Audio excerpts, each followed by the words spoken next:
Very good evening to you from Mount Vernon High School as we get ready for Iowa Girls High School Athletic Union Varsity Volleyball here on Mustang Vision. I'm Jim Beatty, voice for Mustang Vision Volleyball once again this fall. And joining me as always, my sidekick, Truman.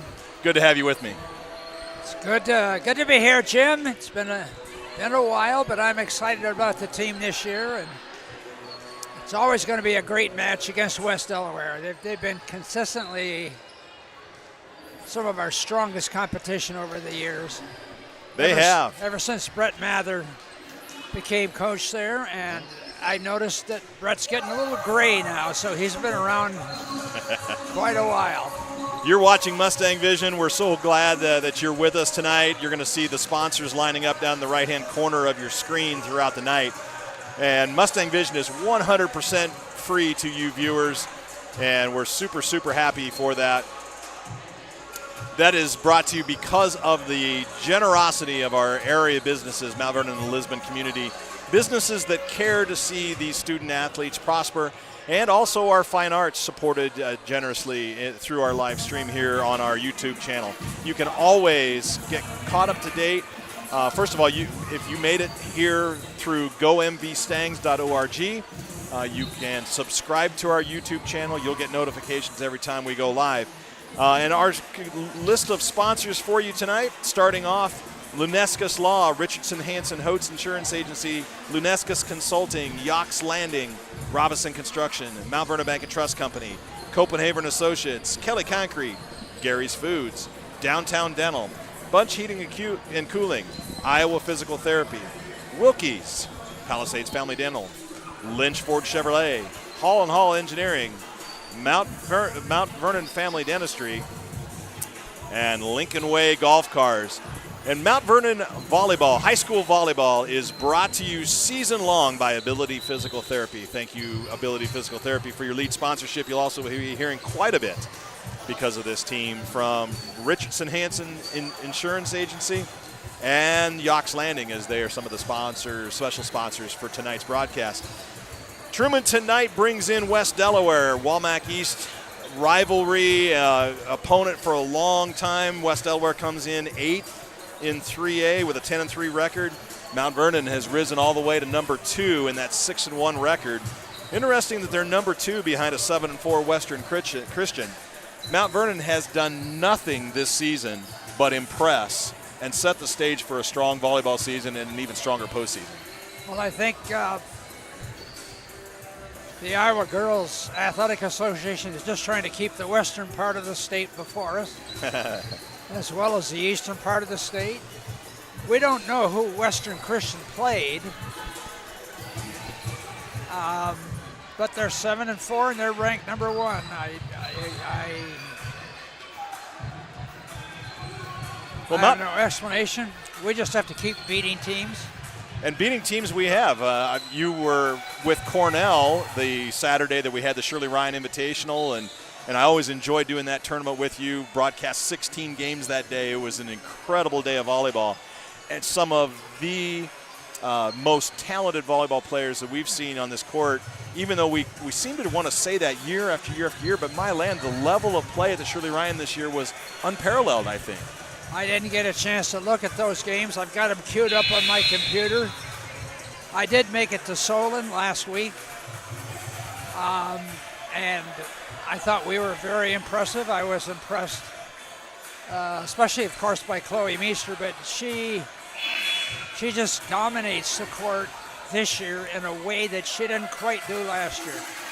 She dominated the front row last year. There's no doubt about that, but she wasn't a dominant player in back row, but this year, at least against Solon, and I'm going to be looking again against West Delaware tonight. Yep. She played middle back on defense, and it was just like she was the queen of the court. She knew where the ball was at all times. It was almost like she was directing things out there. Nothing happened on the floor that she wasn't aware of, it didn't seem to me. And she can, of course, hit from the back row. She absolutely can. She's become a complete player. One of the reasons I'm sure why Louisville has signed her or received an early commit from her for her post high school career. And you will see her play. She's a 6-position player, and she plays, for her height, she plays as strong in the back or nearly as strong in the back as she does in the front. Has a great service game. She's become a complete volleyball player. Yeah, she looked very good. Another person that looked good to me was Brooke Ellison. That kid is in fantastic shape. Yeah. And she looked more confident out there. So I was especially impressed by those two. It was good. I had not seen our new setter, Huber. Yep. And she can deliver the ball to Chloe. I think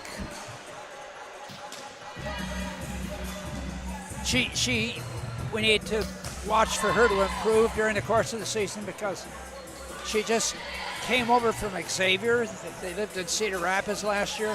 She was not their setter last year. She didn't play, so this is her first varsity experience in high school. She played on a summer team with Chloe, which I think is one of the reasons she ended up at Mount Vernon. She had so much fun playing with Chloe. Well, and I think that one of the things that I took away from the Shirley Ryan Invitational has a lot to do with that. So players that are new to the team, new to the program, new to the cohesion that comes from a team sport like volleyball, and it showed up tonight in one of the keys to victory from Coach Willems, and that is talking, communication. The girls have to learn how to trust their communication and use that communication regularly. Saw a little bit of that, just the uncertainty of that in those early games of the Shirley Ryan. I saw a little bit of that too, because we got a new libero. Yep. Not that she didn't have experience playing in the back row. She's got lots of experience back there, but she's new to the libero position. So there's a certain adjustment that goes with being, because she's never been in that side of the court before. She's always played middle back or right back. Right. She's never been in the left back position, and it just takes a while to get used to it. Of course, he's talking about Jaden Rowland, and she brings an incredible defensive game to the court, along with Aaron Jackson. The two of them, their defense was so strong all weekend long, and I surmise that it was that way again against Solon the other night. It was. And, of course, we knew that they were good last year, too. So I was surprised to look at the program and see there were juniors. I thought they were just freshmen last year. I know it. They do come quickly. So one of the big announcements, or the big things, big storylines in the volleyball season early this year is Chloe Meester getting her 1,000th kill. And so barely a junior, right in the middle of the Shirley Ryan, she reached the 1,000 kill mark. That's super impressive in this day and age in high school. And we don't want to overlook Chloe's sister, who's only a freshman and playing the right side. Right. Against Solon. It was fun watching her. She's going to be adjusting. Like, the setter is new to the team. Yep. Sophie Meester is new, but she's got the height and she's got the skill. It just has to integrate herself with the team, just like our libero has to come together. And another incredible athlete that we're going to be featuring tonight is Callie Whitaker. And Callie Whitaker, I mean, she has probably the greatest leaping ability that I've seen on a volleyball court in the number of years I've been doing this with you. And a very quick arm swing, too. Yes, tremendously quick. So just a sophomore, 5'7", but she plays 6 to 8 inches taller than 5'7". So we'll see her tonight. Those are some new faces integrating in a team that's ranked second in 3A and really expected to get back to that state championship match this year. So we're looking forward to that. West Delaware, on the other hand, we bring in a very high-quality team. They are 8th in 3A right now. They are, as we said before, a WAMAC East opponent. Long-time rivalry between these two teams, whether it's basketball, football, volleyball. There's been some great sport matchups between the Hawks and the Mustangs, and this year should be no different. They come in, probably their leading athlete, Brooke Krogman. Yep. Got it? Their leading athlete is Brooke Krogman, and Truman, she is an athlete. We've seen that Krogman family. Apologize there. We had to plug in a recharging device for someone here. So the Krogman family has been here facing Mount Vernon for years, since my boys were playing high school sports. And she comes in tonight. She's certainly their stable player that's going to solidify she's that. She's their tallest player. Right. Look at, she's 6 foot. 6 foot. And she's going to be the go-to player when she's in the front row. So expect her to get a lot of the sets when she's in the front row. Yep. That's number 12. If the fans can, I'm not sure how well the fans can see uniform numbers. Well, that's why I look at the screen. They don't seem to. They'll do their best, and of course, it'll help when we're calling the action. You'll get a chance to see each of those players. Now, one of the things you won't see very easily, it's better with the large court. When we have the 2 smaller courts going, you miss the entire front side of the courts from a service perspective, and a lot of the points that come towards the end line. When we go to this larger court, you're going to miss the servers that come out of the left side court, which is the north side in the gymnasium, where the scoreboard is seen, and then occasionally you might miss somebody on the right side service. But for the most part, you should be able to get most of the action from this large court, and of course we'll have the call name by name, number by number as we go through tonight. Truman, we've got about 5 minutes before introductions first serve. These 2 coaching staffs know each other well. You've already said head coach for West Delaware, Brett Mather, assisted by Shea Putz, Carly Ketchum, and Chloe White. For the Mustangs, the incomparable Coach Maggie Willems, along with Robin Brand, Amber Hess, and Krista Winters. These 2 coaching staffs have these girls ready to go. Oh, and they've been working together for a long time. The Mount Vernon fans probably don't know, but Shea Putz, the assistant coach for West Delaware, works at Cornell College. She's a biology lab tech. I'll be darned. So I used to see her all the time when I was still teaching. I did not know that, and there again, bringing drops of wisdom that no one else has access to. So these 2 coaching staffs know each other well. We've got some familiarity with the community, and I expect a heated contest. You look at what West Delaware is going to try to do.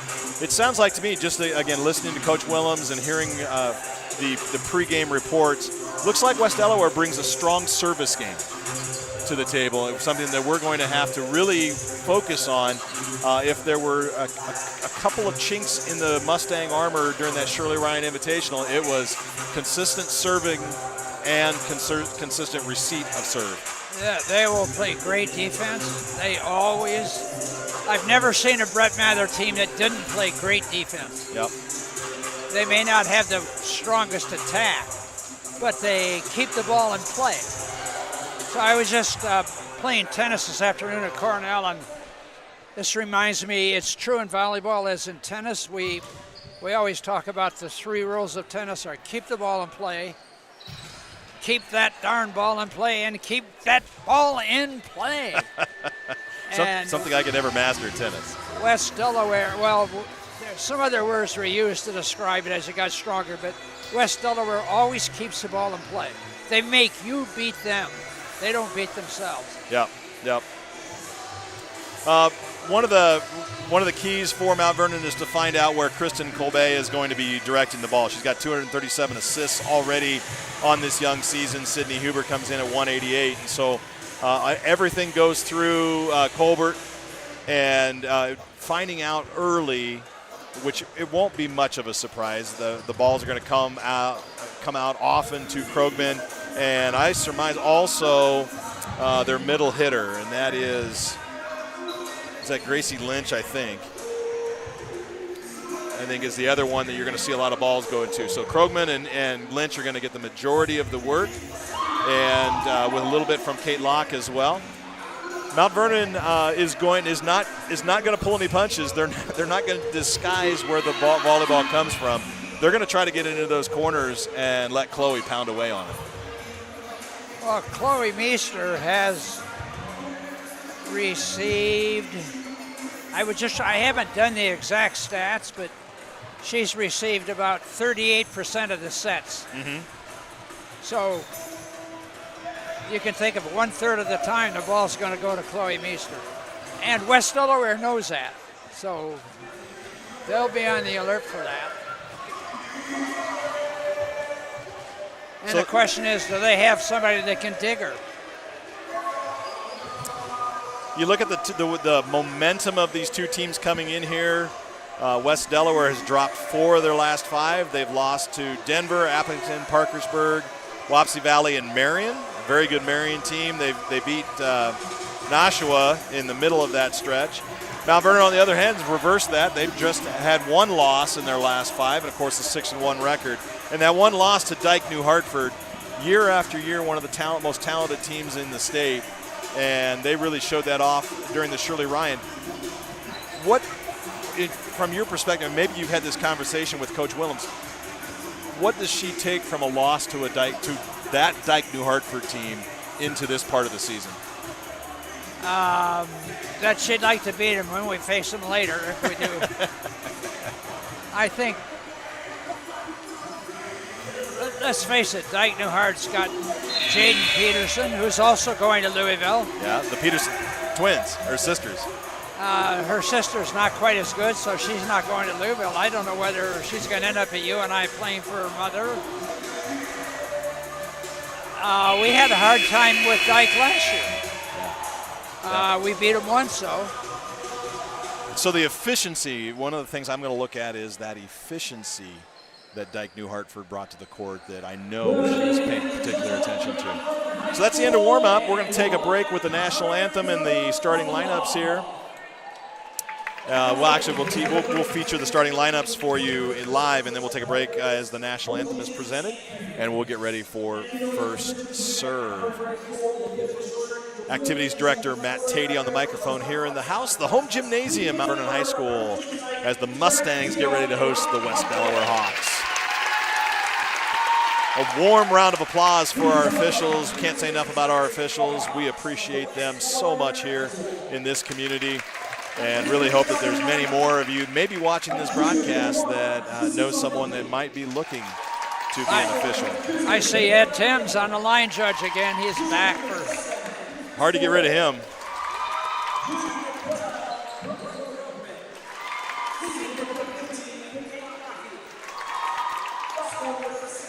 And he's running out the West Delaware Hawk lineup. Starting off, number 1, Susie Funky, a 5'9" junior. Number 2, Veda Langle, 5'6" sophomore. Number 7, 5'5" junior, Kirsten Colbay. The number 12, Brooke Krogman, 6' junior. Number 15, Kate Locke, senior, middle hitter.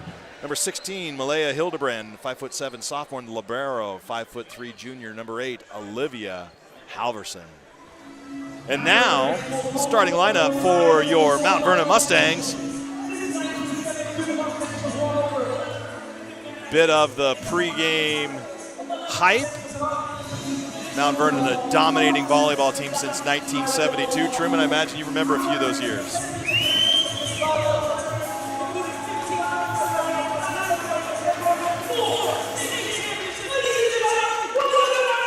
4 state championships.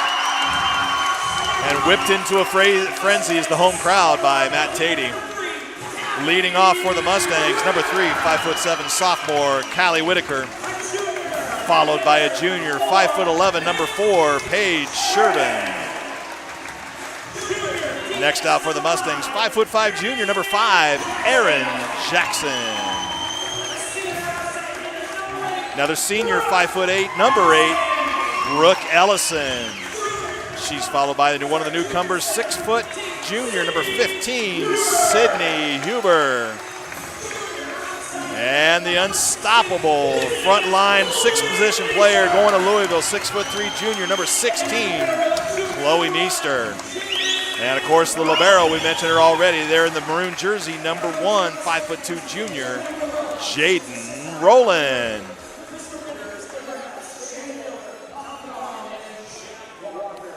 We're going to go to the national anthem, and we've got the ladies from the choir going to come out. I'm going to boost the gym volume for you, and we'll be right back after the national anthem.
Great job. 22 ladies strong around the three-point arc in the north side of north court.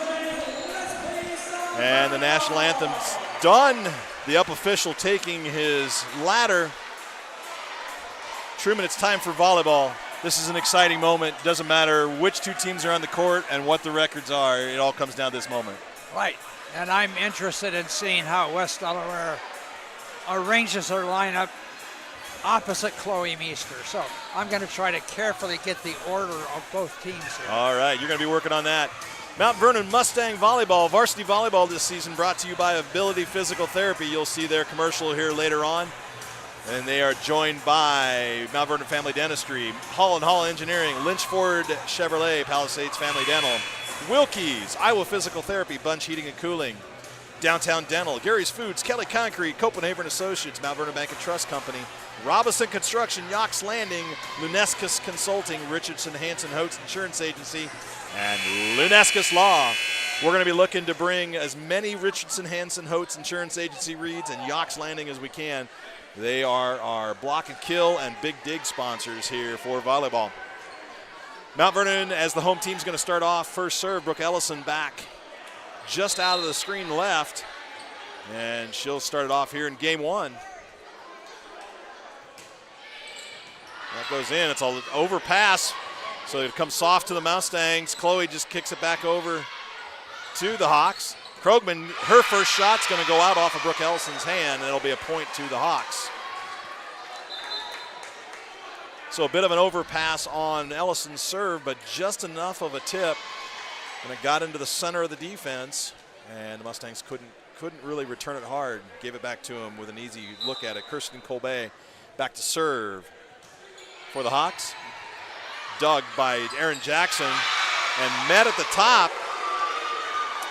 Huber got met by Krogman, and Krogman wins that duel. It's 2-0 Hawks.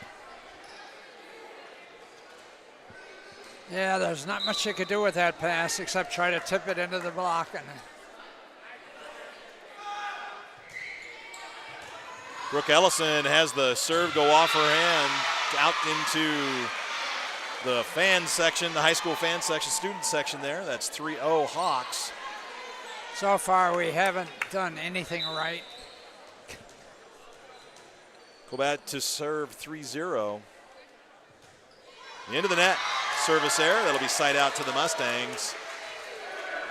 And the early rotation, Callie Whitaker coming in. Addison Gukin comes in. She'll take the ball and serve at 1-3 for the Mustangs.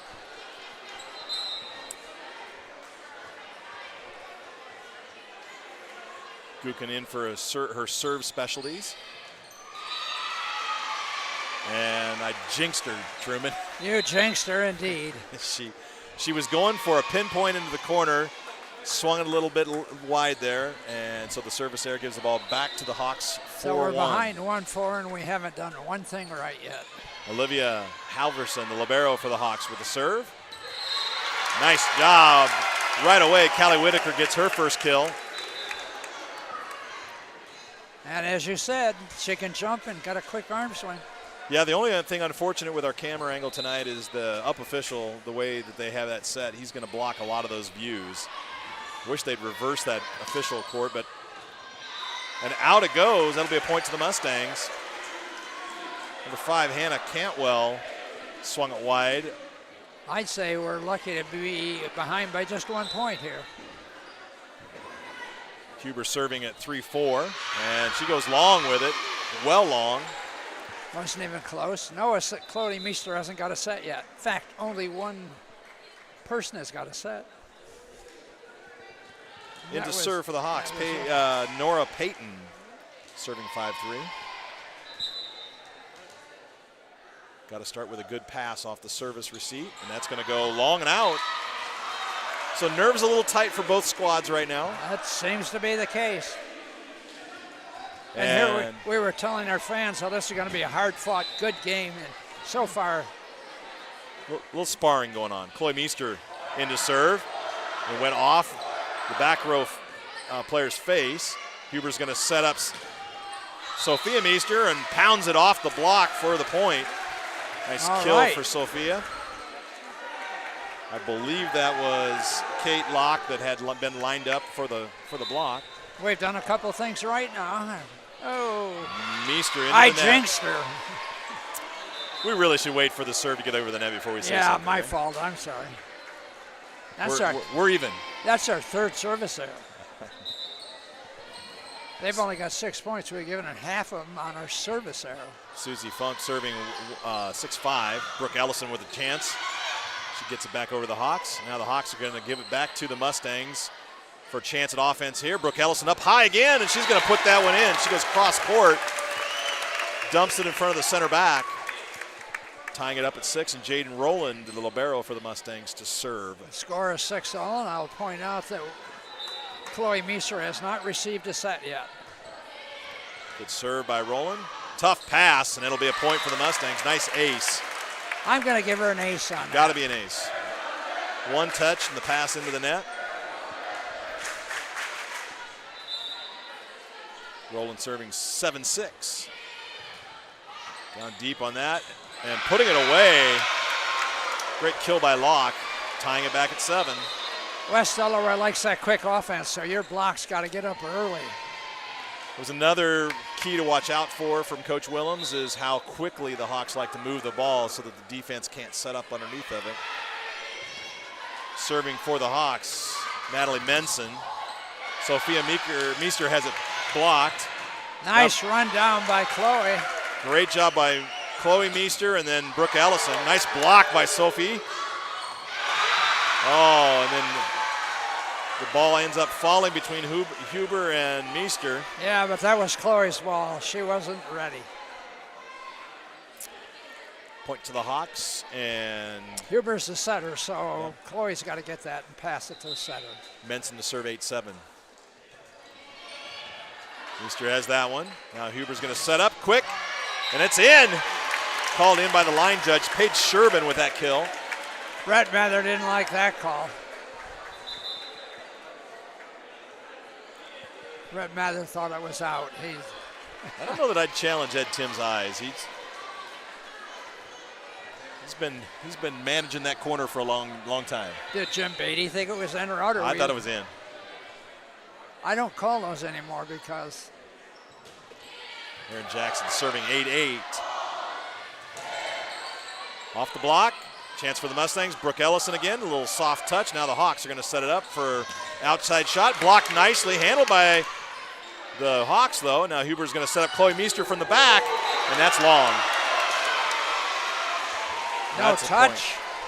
No touch called, and Meester was just a tad long. Maybe the width of the ball. Chloe Meester finally got her set.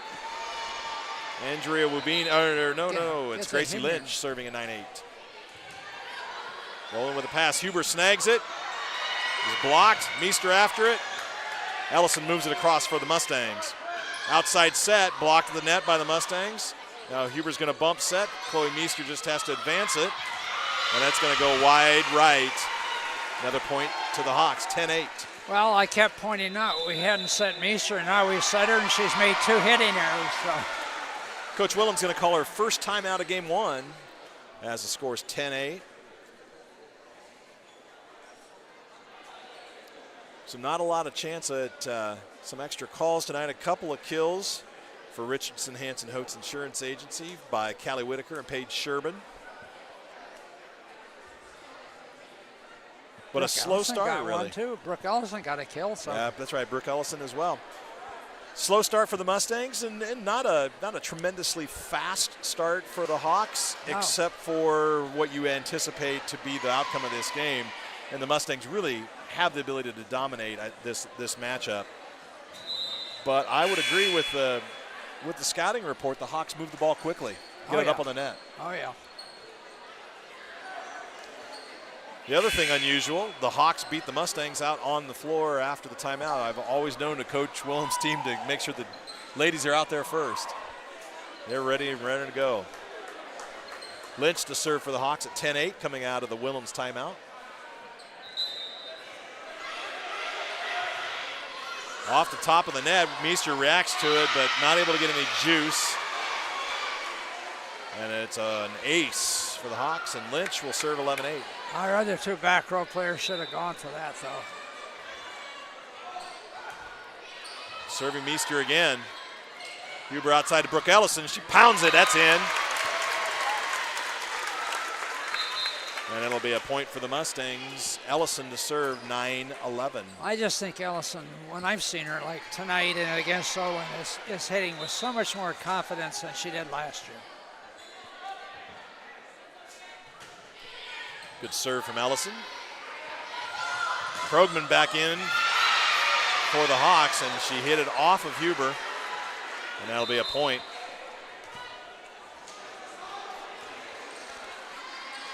Mount Vernon has to start playing. They're not really into this yet. Kobe is serving at 12-9. Mustangs have it. Chloe Meester into the net. Could not get it across. Chloe Meester is hitting .394 coming into this match. She's now 0 for 3. It's not the way it's supposed to go. Kobe serving 13-9, just over the net. Passed by Jackson. Meester just adds it over to the Hawks. Nice reaction by the Mustangs, but they're going to call a lift. Double contact. Kind of the same thing, but. He almost called that before. And another timeout. Uses her second and final timeout in game one. Well, we haven't done much since the first timeout. We were behind 8-10, and now we're behind 9-14. So since she called timeout, we've been falling behind by 4-1. So we're just not playing very well. Well, it begins at the return of service. You've told us over and over and over again over the years that a point is always going to come off of a good pass that leads to a good set that sets up the hitter for the kill. Right. And we've got to get started with that pass. That last point, Jackson caused Rowland to react, and we just gave it back to the Hawks for an easy point. Well, as you pointed out earlier, you expected West Delaware to serve tough, and they certainly have been serving tough. Yes, they have. Those balls have just been coming line drive just over the net. I don't want to jinx Chloe Meester, but she's the only one that has, all her passes have been decent so far. Colbett serving at 14-9 coming out of Coach Willen's timeout. There's a nice one. Off the block. And Sherbin gets the Richardson Hansen Hotes Insurance Agency kill. Side out to the Mustangs, and Gukin in to serve at 10-14. Let's see if she gets it in this time. So an important run moment here for the Mustangs. Get 2 or 3, 4 points here. Gukin pounds it. Tough receipt by the Hawks. It's going to stay on their side. That's a point to the Mustangs. Can't give her an ace because they had 3 contacts, but it's a good serve. It started with the serve. It hit the back player high on her hands. Now Gukin. There's a good pass this time. Forward, little deep, and it stayed on the Delaware side. Nobody touched it, and into the net it was. Good half ball below the tape. Gukin 2 in a row, now serving 12-14. If we get one more point, I predict Mather will call timeout. This one a little softer. Change up the rhythm. Krogman off the block, and it'll be a point to the Hawks. Well, we'll never know whether my prediction was correct or not. Meester and Whitaker over there for the block, and Krogman hit through it or by it. Kind of went to the side, and it'll be the libero, Halverson, serving at 15-12. Well, that was one of those. Just off the tape, Ellison hesitated, got to it. Now Meester high, left it on the Hawks side, pounded it into the block. Good point for Chloe Meester and a Richardson Hansen Hotes Insurance Agency kill. Now Sydney Huber to serve 13-15.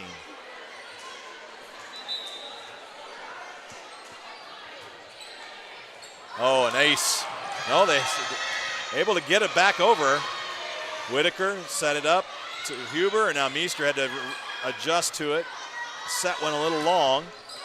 And that's going to end up being a point for the Hawks as Cantwell turned, spiked it across the net, and there was no defense underneath of it.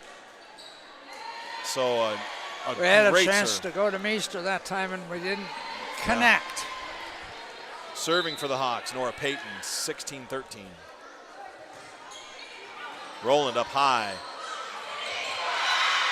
Meester tried to help set, and there was no front line player as she was the middle. There was a classic example of the team doesn't play together yet. Huber should have hit that ball, but she expected somebody else to hit it. But she should have known that there was nobody there to hit it. But she hasn't played with the team long enough to understand that. Service error for Payton. Gives the ball back to the Mustangs, and Meester to serve at 14-17.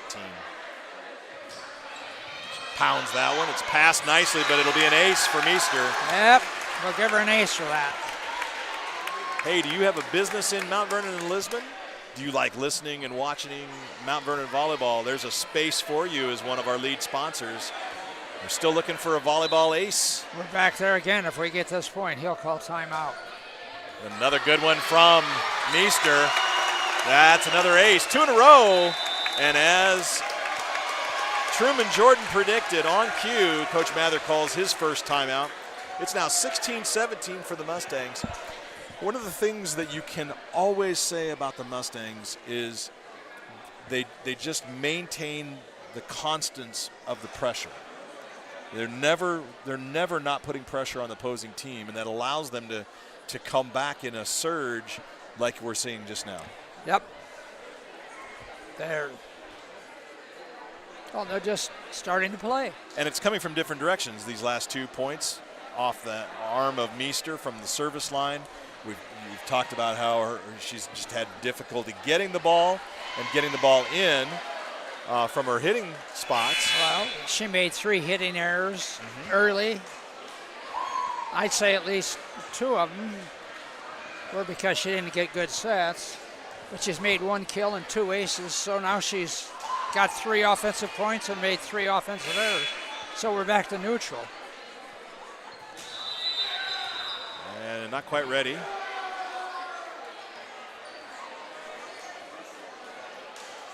The official had not whistled the ball into play yet, so we'll replay that point. Meester to serve out of the timeout, 16-17. That one's going to be in. This one the Hawks will be able to do something with. Up off the block, Mustangs have it. Roland to get to Meester. Meester just advances it back to the Hawks. They try to save it, and they're going to get the point as Gracie Lynch hits it through the front line of the Mustangs. No real block in front of her. And now serving at 18-16 will be Funk.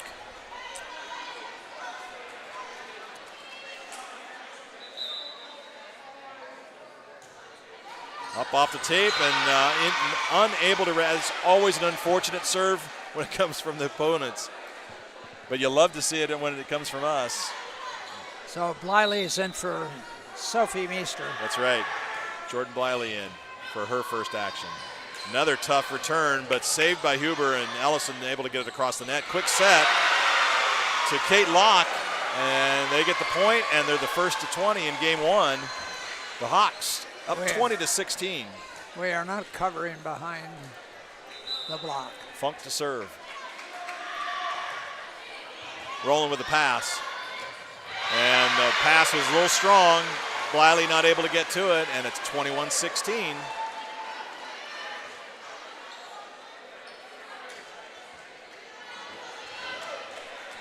We're just not focused. Not paying enough attention. This one is going to be in. Ellison and Roland. Little communication, decided to let it go out, and the ball dove right in front of the back line. 22-16, 3 points to game for the Hawks. I have no idea what they thought they were doing on that serve back there. And this time Ellison's able to make the pass. Huber saves it, and that'll be a point.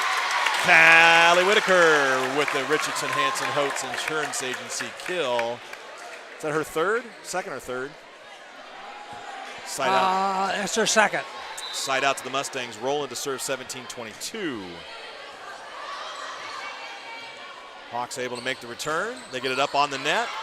Blocked by the Mustangs. Quick set, Meester underneath of it now. Huber's going to set up down the middle. Sherbin pushes it across to the Hawks. Now the Hawks underneath of it. And that'll be long off the hand of Lynch. Point to the Mustangs, 18-22. Still time for a little bit of a run here. Got to score at a 3-1 clip. Roland, service error as it goes long. Gives the ball back to the Hawks. That's our 6th serving error. Menson in to serve. You can't make 6 serving errors. 23-18 in the net. She gives one back. And Aaron Jackson in to serve. Should be serving at 19-23. As Bliley goes out on rotation.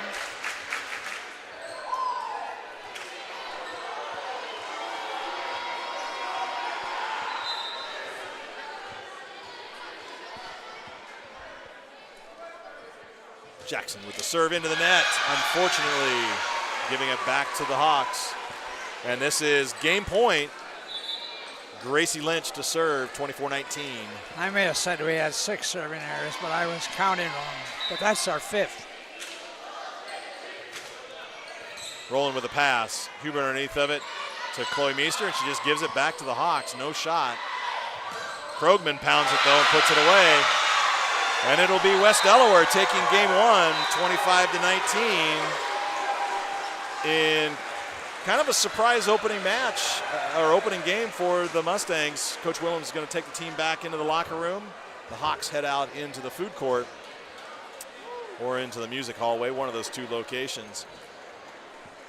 Hey, if you're enjoying Mustang Vision, we invite you to consider being a sponsor yourself, and there's always an opportunity.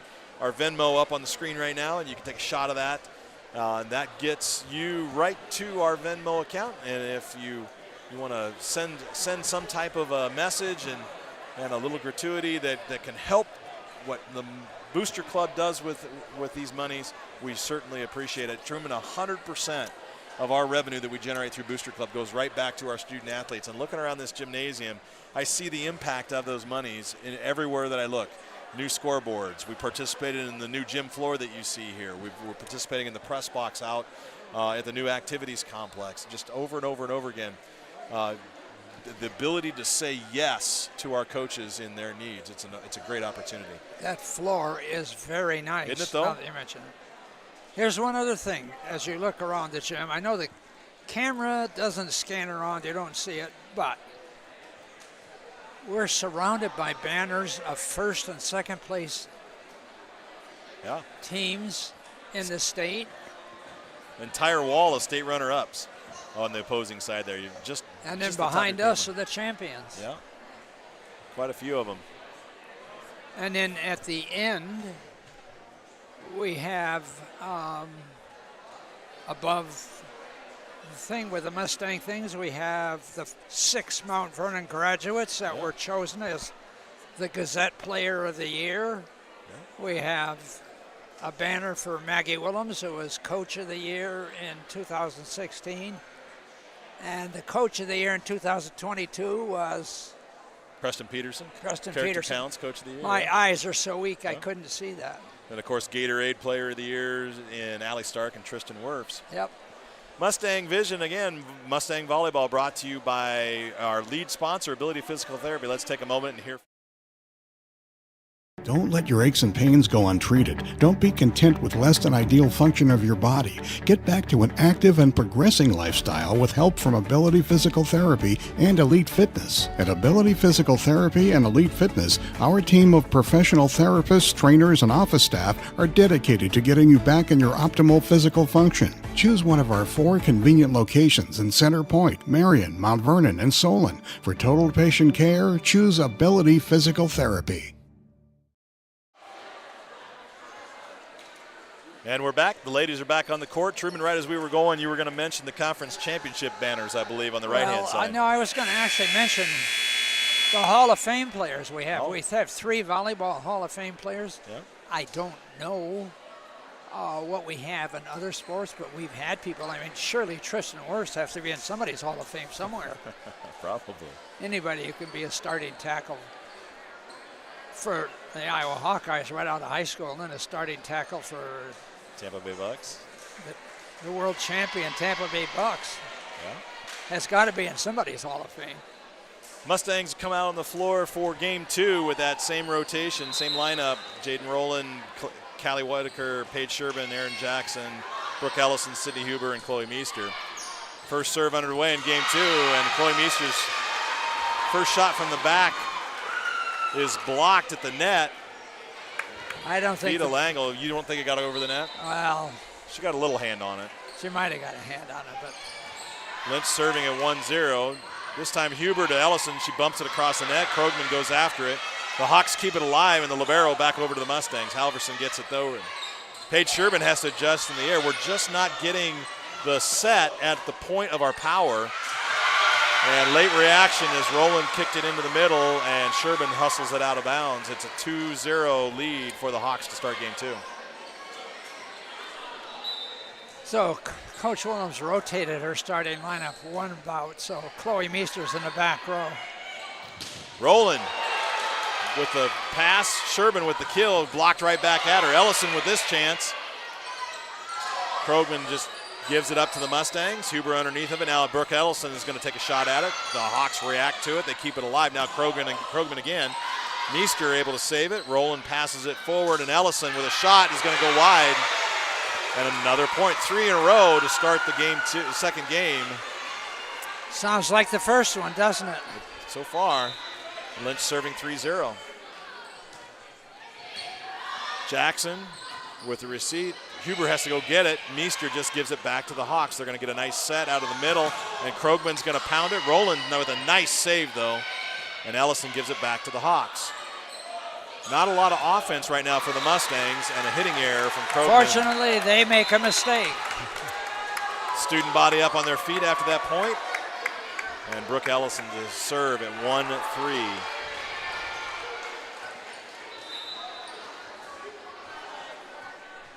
Yeah, those first 4 points of game 2, not a single good shot from the Mustangs. Most of it just giving it back. That ball goes out off the arm of Langle, I believe. And it'll be Ellison to serve 2-3.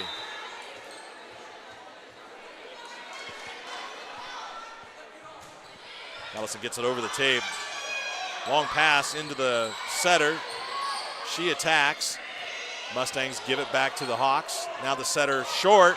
Underneath of is Rowland. She keeps it up on the net, keeps it alive, gets the ball back, and it'll go long. Hildebrand almost reached out to get that, and her teammates talked her out of it, and she let it go long. It'll be point to the Hawks, side out, and Colbert to serve 4-2.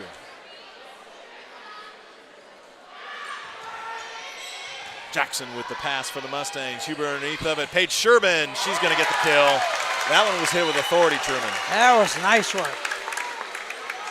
Really good pass set and shot by the Mustangs for the point. Sherbin with a Richardson Hanson Hoax Insurance Agency kill. And Gookin in on rotation to serve at 3-4 for the Mustangs.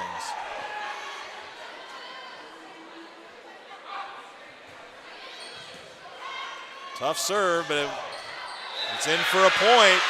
Nice short shot by Langle. Notice when West Delaware passes, if they pass with a low arc, Yep. that helps them run a fast offense. There was no block up for that because the ball was almost a shoot pass to the setter who just shot it to the hitter. Up high for Meester. That's what we should be seeing. And that was a great kill. Is that Meester's first of the night? That's the best set Huber has given Meester all night. And she's got to do that more often. Almost an ace. Wiley in, she got underneath him, and now Meester gets another one. 2 in a row. She did it again. Meester. And she turns around and basically pumps up her team saying, that's right, get it to me there. So you see the Hawks keeping it low, as you said, for the speed of the play, but it's unmistakable when you get that ball high. And West Delaware's tallest players on the right side, but Meester's hitting it inside her. Huber with a service error. It looked like it was on the line, but they call it out right in front of Coach Mather. And it'll be side out to the Mustangs. I'm sorry, side out to the Hawks. Peyton to serve at 6-5.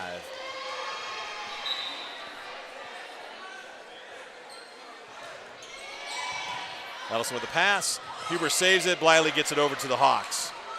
Missed opportunity there, but a nice block by Meester. The Hawks have it now. Lynch up off the tape, handled by Huber. Roland's going to set Meester. Meester up high, and she'll kill it again at the feet of the libero, Halverson. We're finally getting her the ball where she can hit it. So she's got 3 kills. We got 6 points. We have 4 kills. Sherburne 1 and Meester 3. Meester with the serve now. Short set didn't work for the Hawks, and that's 4. They're going to cross the center line. I think it was also 4 touches. But they'll call Lynch across the center line. I think if we hadn't touched that ball, it wouldn't have gone over the net. I don't think so either. Meester to serve at 7-6, first lead of the game for the Mustangs. Meester picks up the push shot, and it'll be point to the Hawks. Whitaker hit the net. Yep, Callie Whitaker was in the net. Funk to serve at 7-all for the Hawks. Meester down low to receive it. Huber to Ellison, and Ellison gets a kill. Another Richardson Hanson Hotes Insurance Agency kill. Brooke Ellison. Side out to the Mustangs. Roland to serve 8-7. We're starting to creep up on good play. String together a couple of points here would help. Off to Lynch. Lynch off, has it blocked back at her. Ellison saves it. Sherburne over to Bliley. She's going to get it back to the Hawks. Short set, and that'll be in for a point. Colbert to Locke, and they even the score. Teams are not really ready for this quick offense because West Delaware is one of the few teams in the state that can actually run it. Service there goes long. Roland let it go this time on a good decision. As Menson serves it out. Aaron Jackson in to serve at 9-8. Yeah, it presents it a very effective way to run an offense. I'm curious as to why so few teams might run it. Well, you got to train your setter well to do that. You got to. It's crucial to have a good pass. Yeah, timing's much more critical, I can see. Ellison, her shot goes long. Tying it up and a side out to the Hawks. Lynch to serve at 9-all. Krogman back in for the Mustangs. They did not make any headway really with her out. And that one goes long. So trading service errors. I have not been counting errors, but isn't that their 3rd service error in this game? 3rd, yeah. It was not a trade of service errors. Ellison's was a hitting error right before, but Ellison's serving now at 10-9. Krogman's going to get a chance to shoot at this one. Ellison picked it up nicely and hitting through the block into Krogman, and getting the point is Paige Sherburne. Nice kill. She has a nice quick arm swing. Another RHHIA kill for Sherburne. Ellison with a nice serve. Halverson underneath of it. Krogman. And she was able to swing it wide. Roland thought it went wide, but it was called in by the line judge. It'll be a point to the Hawks. Not sure Jaden Roland agreed with it. And Colbert to serve at 10-11 for West Delaware.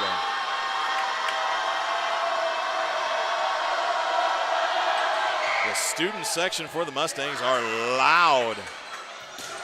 Nice kill from Chloe Meester out of the front left as Maverick Schreer is in for the first time for the Mustangs, 5'2" freshman. She's in the back row there. Yeah, I noticed it. Another RHHIA. Giving Ellison a rest. Yeah, she is. Another Richardson Hanson Hotes Insurance Agency kill for Meester. Gookin serving 12-10. Halverson with the receive. Krogman up high, handled by the Mustangs, kept alive. Gukin goes and gets it, and Meester's going to just give it over to the Hawks. They had to save it off the sideline. Krogman is going to hit it through Meester for the point.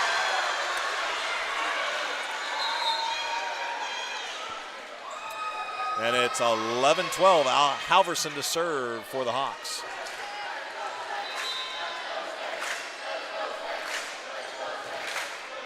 Jackson down to get it. She's Huber to Meester, and she leaves it at the ankles of Halverson for another RHHIA kill. Huber to serve at 13-11. So that's Chloe Meester's 5th kill. Oh, it's another so quick set. Kate Locke takes the low height set and puts it down in front of Huber for the point. It's like a line drive pass and a shoot set, and the block is just not there. Yep.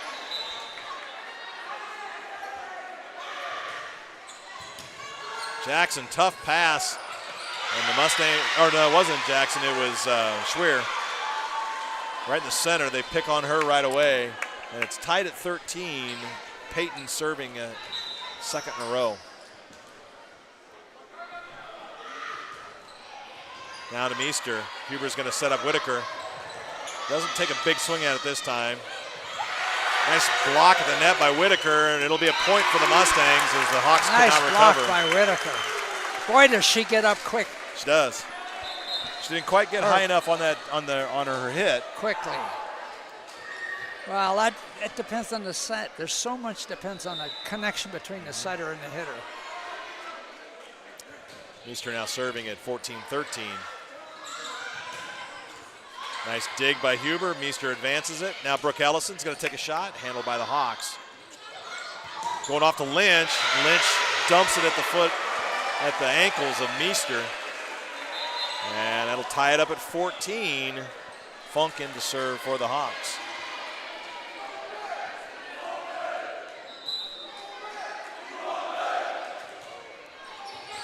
Rolling with a pass. Huber saves it. Whitaker is going to get the point out of a couple of tough shots. Huber just barely saved that pass, Truman, and Callie Whitaker could do nothing but just tip it across the net. We just saw a set and a hit. Both would have been called carries last year. And that's a pass. And a pass over the net, and Brooke Ellison thought she had the point. Had it blocked right back at her, and then we tie it up again at 15. She blocked it right into the block instead of swiping it sideways. Locked to serve. So a lot of one-and-done points right now. Off the net. Huber's got to get those. For the point, ace serve for the Hawks gives them the lead, first lead in a little while, 16-15.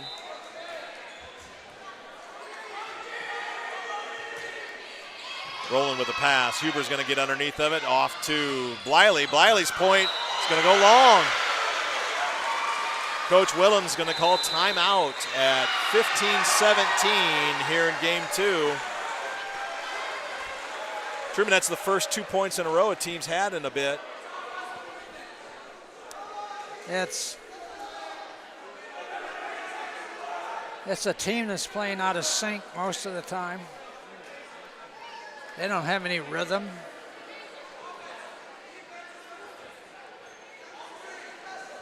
So a critical moment here in this match, really.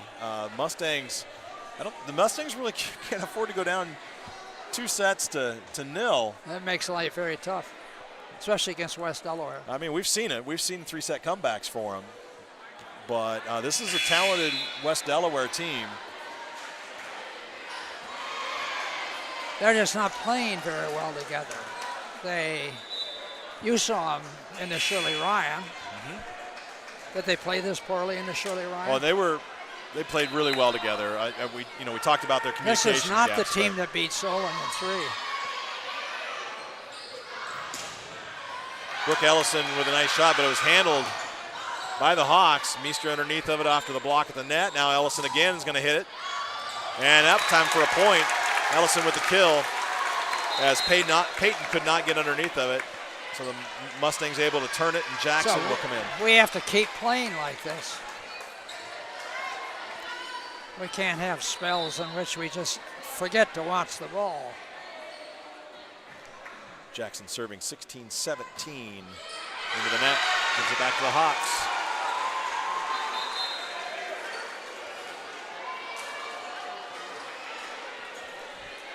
We just can't get out of our own way yet. Lynch to serve for West Delaware. Jackson with the pass. Huber's going to set up Ellison to the outside. And it was tipped to the net and at the back. It'll be a kill for Brooke Ellison and the Richardson Hansen Hotes Insurance Agency kill. So I have Brooke for 3 kills. Unfortunately, I also have her for 3 hitting errors. Serving 17-18 now, Brooke Ellison. Coming out of your left side of your screen. And service error gives it back to the Hawks. So each side out we won in the last 3 points has been given back in a service error. Yeah, we can't play consistently. Schreer back in for the Mustangs. And Colbat serving at 19-17 for the West Delaware Hawks. Schweer with a pass. It's going to come off her arms. Huber goes and gets it. Schweer will pass it back to the Hawks. Krogman up high, and that'll be a point. Nobody back on the back line to get it, and the Hawks take a 20-17 lead. Schweer out, Ellison in. Willems working the combinations, trying to find some kind of momentum right now. That one's going to go out for a service error. They keep trying to give it to us. We'll see Gukin to serve. She's capable of ripping off a series of aces. She is. Well, it's going to be hard against West Delaware because they pass so well, but you never know. We can hope. Gukin serving at 18-20. Good pass by Halverson. Hawks set up outside to Krogman. Nice block at the net by Meester Whitaker. Oh, that definitely should have been called. And there'll be a point. Hannah Cantwell got the carom and put it across the net. That was definitely a lift on their part.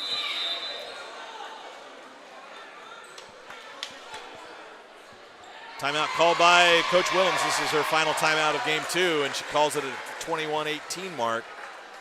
We'll take this quick timeout to feature one of our major. Hi, I'm Lisa Lansing with Lynch Ford Chevrolet. I'm one of the many employees that have been at Lynch for over 20 years. Our team takes great pride in our tenure, and our customers love the fact that they see the same familiar faces when they visit us at Lynch Ford Chevrolet.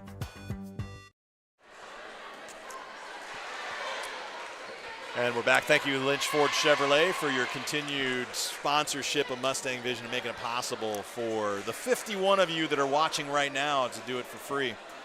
We weren't able to do that down in Solon. I've seen that ad before, haven't I? Yeah, that's actually new this fall. If you watch the 10 o'clock news on WMT, you'll see that ad every night. Okay, I don't watch that. Halverson to serve out of the timeout, 21-18. Ellison with a pass. Huber goes and gets it. Now Meester had a block back at her. Rolling underneath of it. Meester again. This time she puts it away. So it was a nice block at the net by Locke. But you can't give Meester 2 shots in a row. She's going to put one of them away. Another RHHIA kill for Chloe Meester. Now Sydney Huber to serve at 19-21. She serves that one deep. The Hawks handled over the pass. Krogman brings it across the net. Roland up high, and they're going to call 2 contact on Jaden Rowland. And that'll be point to the Hawks in the side out, and Nora Payton to serve at 22-19. That's a hard call to make.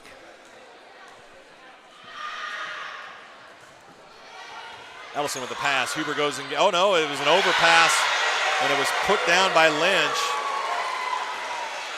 Just came off strong off the hands of Brooke Ellison again, and it's 23-19, 2 points to set. Peyton with the serve. Rolling with a pass this time. Chloe Meester had it blocked right back at her for the point. Hannah Cantwell lined up on Chloe Meester and got all of it. Set point.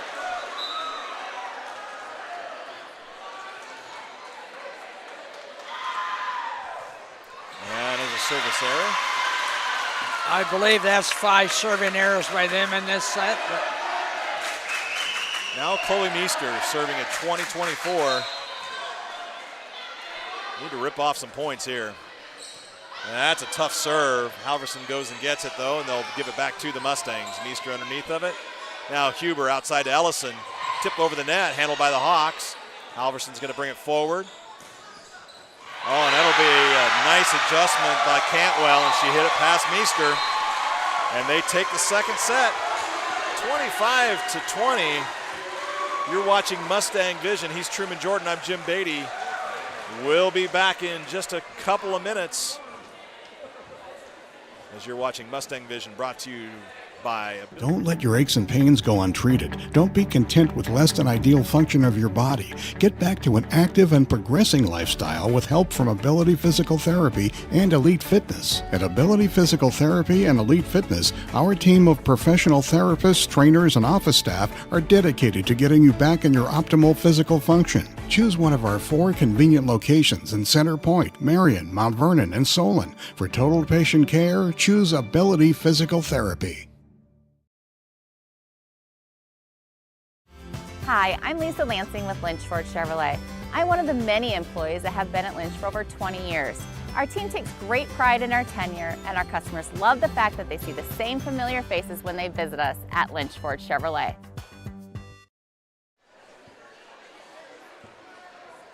so Lily Cook is a sophomore. And we're back.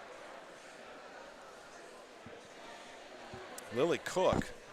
Number 2. Oh, I've got that as Maverick Schreer on my... Oh, I don't have a... Yeah, Maverick Schreer, I think, is... She's not on this. 5'2" freshman. Well, so Truman, we were talking at the commercial break there. Suffice to say, the air has gone out of the gymnasium a little bit.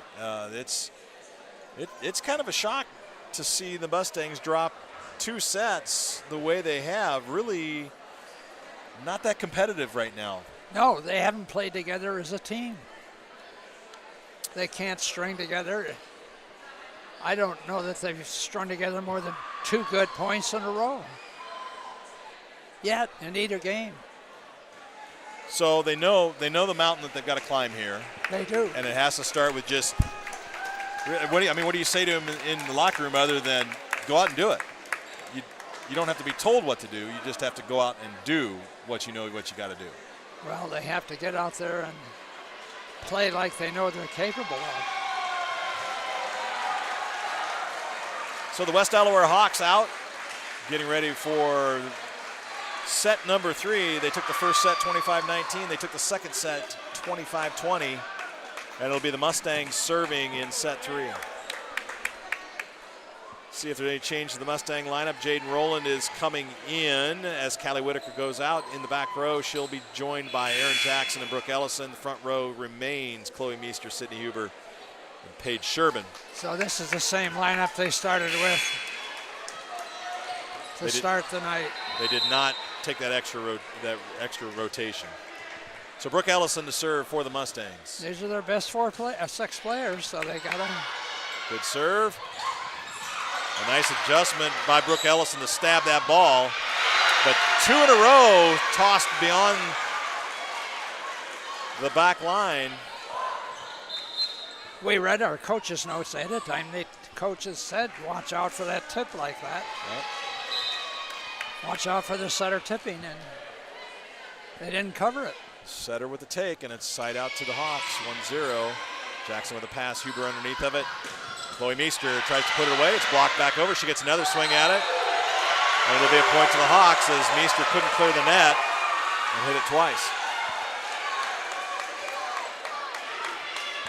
Can't hit the ball twice in a row. That was a big dig by Halverson.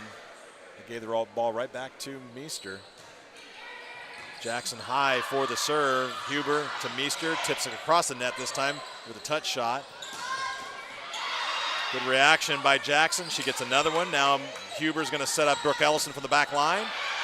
She gets her own ball back at her. And Sherbin puts it away. So the Mustangs having to work a little harder on offense, but Paige Sherbin right there for the kill. Another RHHIA kill for Paige Sherbin. She rotates out. Addison Gookin in to serve at 1-2. Well, I sense a little more intensity from the Mount Vernon team. Let's hope they can keep doing this. Good serve by Gookin. Krogman has it blocked to her by Meester. Nice She's going to block get by Meester. another shot at it over the top this time. Short set to Callie Whitaker. The Hawks handle it. And it'll go off, out of bounds off Addison Gookin. It'll be point to the Hawks.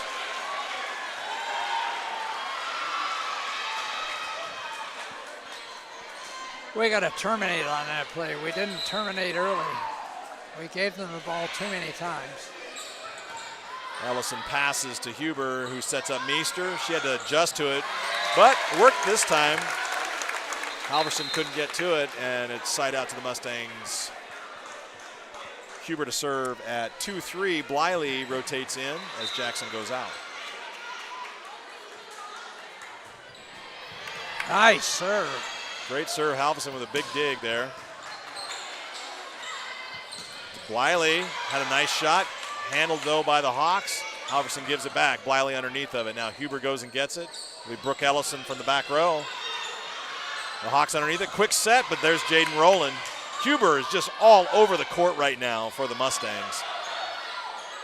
And the Hawks kind of got bunched up there. There wasn't any space for their defense. The ball goes out of bounds. Huber to serve now. Well done, well done. Tied at 3. They need to play that way all the time.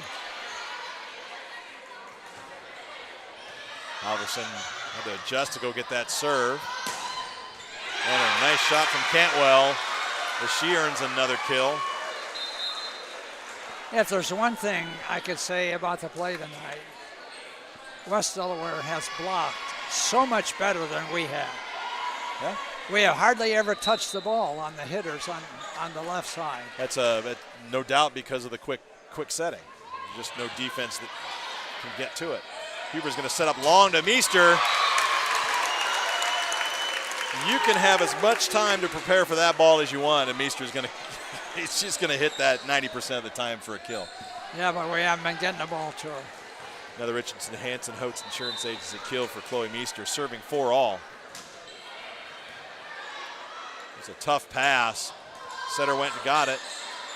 Whitaker to Huber, now Ellison. Off the touch. The Hawks still have it. Cantwell, Meester with a nice dig. Huber sets up Ellison. Ellison across court. Oh, Halverson. you got Lynch with a carry. They finally called one on him. It was out anyway, but they called the lift. Well, that's an easy call for him then. Meester serving 5-4. Ooh, goes off the side. A little collision there, or at least indecision between Peyton and Halverson. Point to the Mustangs. We'll give her an ace on that, but the libero for West Delaware stepped in front of the other player and confused her. Yep. I agree with the ace, though. Lynch off the block. Ellison underneath of it. Huber's going to set up Callie Whitaker. And Callie Whitaker with another RHHIA kill. That one got inside the block. Right. She got it inside the block because she had a quick swing. Meester serving 7-4. There's an overpass. That'll be a point. An ace, Chloe Meester. We'll give her another ace. And that'll be a Coach Mather timeout as the Mustangs open up their biggest lead of the night and now lead Game 3 8-4 in a must-win scenario.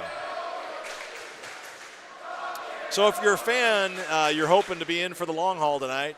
You want to see a lot of volleyball. As the Mustangs drop the first 2 games, now they got to play a full 5 set to get this win.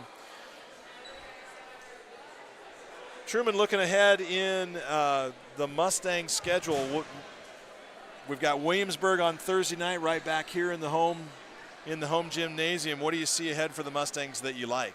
Williamsburg is going to be tough. Did I check the rankings? I've got them right here. I don't have all of them. I can find them for you. You have the 4A. Williamsburg is in 4A, I think. Yeah, I'll get 4A for you. Clear Creek is number 1 in 4A. Yep.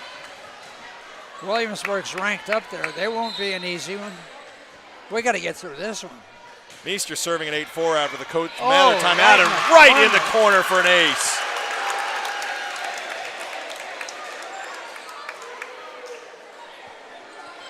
Called at the last minute. It'll be a 9-4 serve for Chloe Meester. That's her third ace of this set.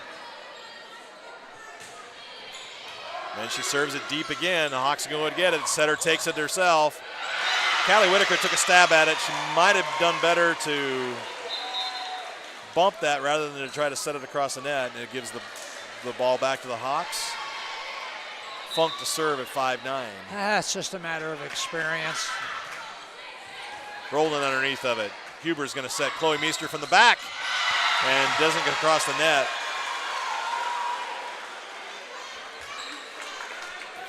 Now Funk to serve at 6-9. Chloe hasn't had much success from Service error gives it the right back back to the row. Mustangs.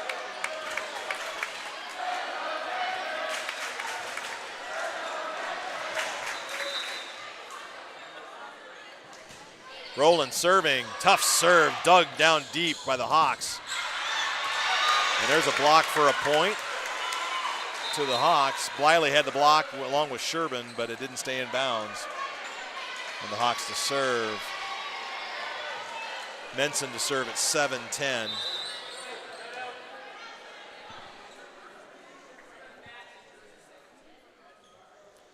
Ellison as the captain over to question.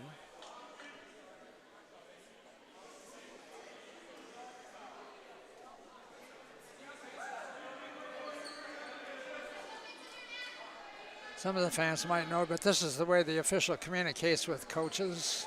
Yep. Through the captain of the team. Because the coach cannot communicate directly. Benson serving at 7-10.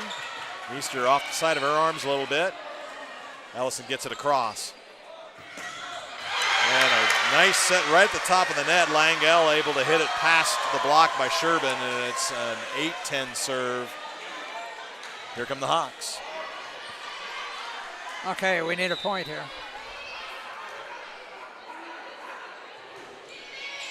Rolling with a pass. Huber's going to set up to Sherbin. She takes a nice shot, gets it in. Nice job.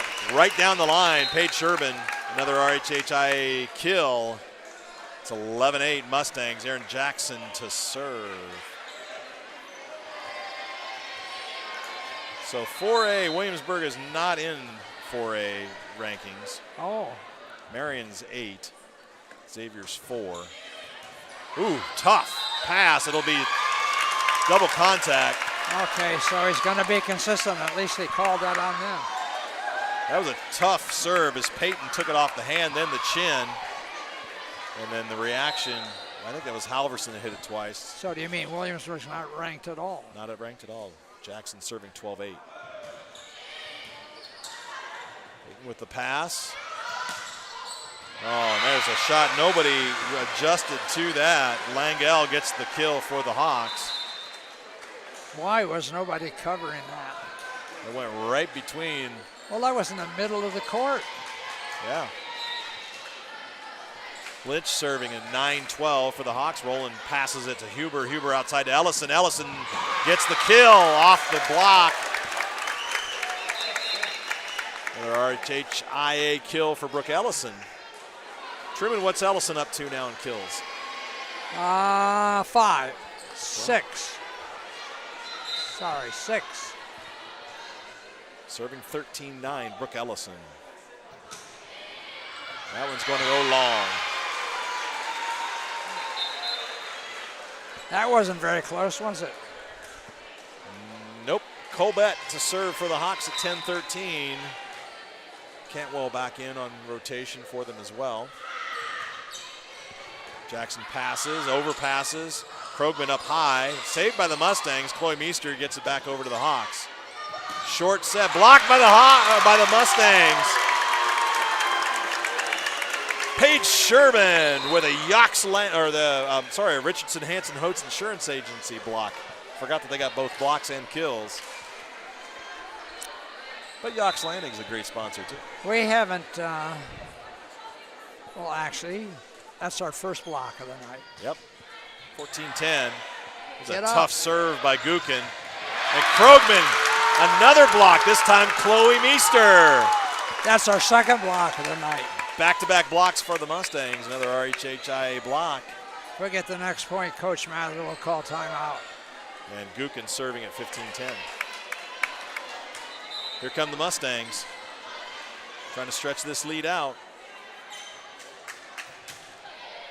Keep this momentum. Hawks over to Cantwell. Gukin underneath of it now. Huber back to Ellison, and Ellison looks back at the line like she didn't like where the line grabbed her shoe. And I it's a side don't out. know why that happened. Gukin and Sherman out. That was a bad choice. She had a chance to go to Chloe Meester. She should have done it. Chloe Meester puts that one away into the West Delaware fan section off of Halverson. That's Chloe's way of saying, why didn't you set me last time? See me over here? Hit me. 16-11, Meester with another RHHIA kill. Huber to serve, 16-11. Oh, and an ace, Sydney Huber. A little bit of spin on that serve, Truman. It slipped off the side of Halverson. Huber to serve, 17-11. That's our fourth ace. Another tough one. Hawks just give it back to the Mustangs. Chloe Meester! Timeout. And Coach Mather calls a timeout at 18-11. Meester racking up the kills. They ran a little stack out of the, I don't know if you noticed that, but they had the middle hitter ready to hit, and then Chloe snuck in behind her. Yep. Just off to the side a little bit, and hoping that they would try to block the middle hitter, and then set Chloe, and there's no block up, and it worked. Yeah, in both cases, both those last kills by Meester, Callie Whitaker did a great job moving towards the setter as if she's going to receive that short set that the Hawks have been playing. Right. Of course, Huber likes to toss it high for Meester. So on the floor for the Mustangs, Bliley, Whitaker, Meester, Huber, Ellison, and Rowland. The Hawks break their huddle, and they get to see Sydney Huber pick up the ball to serve at 18-11. We're in game 3. Mustangs down 2-0. Not tough pass. Leads to another kill for Chloe Meester. That's 3 in a row. That one's almost not fair, Truman.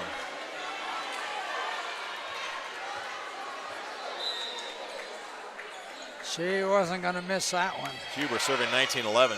Several great serves from Huber.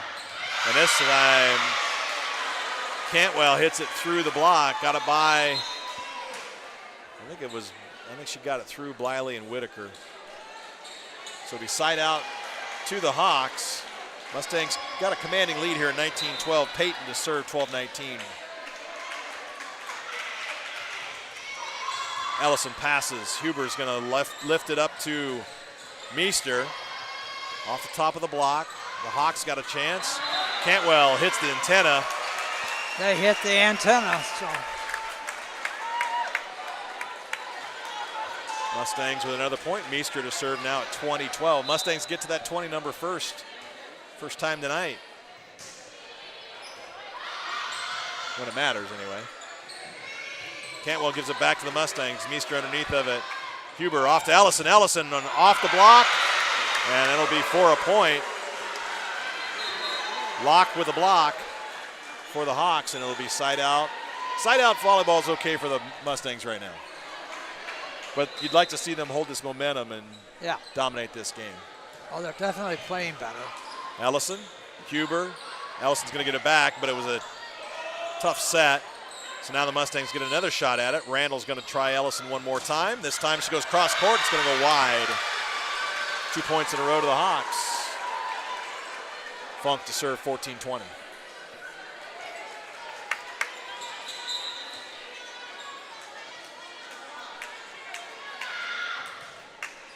Randall with a pass. Huber goes and gets it. She's going to set Callie Whitaker this time, and she didn't quite connect with the bow. Timeout. Coach Willems calls a timeout at 20:15 here in game 3. So kind of a tough part of our rotation here when you've got Meester stuck in that back row, particularly the back right. Yeah, but you could set her. So they could set her.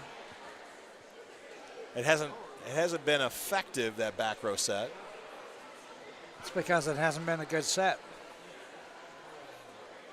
Coach Mather. See, that's the problem. If you're going to have a ball go to the back row setter, it's got to be high enough so she has a chance to time it.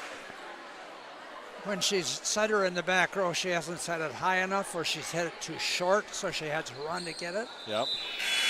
This is something you have to practice. And the Mustangs out of Coach Willems' timeout. She's got 1 left. Coach Mather's got 2 here in game 3.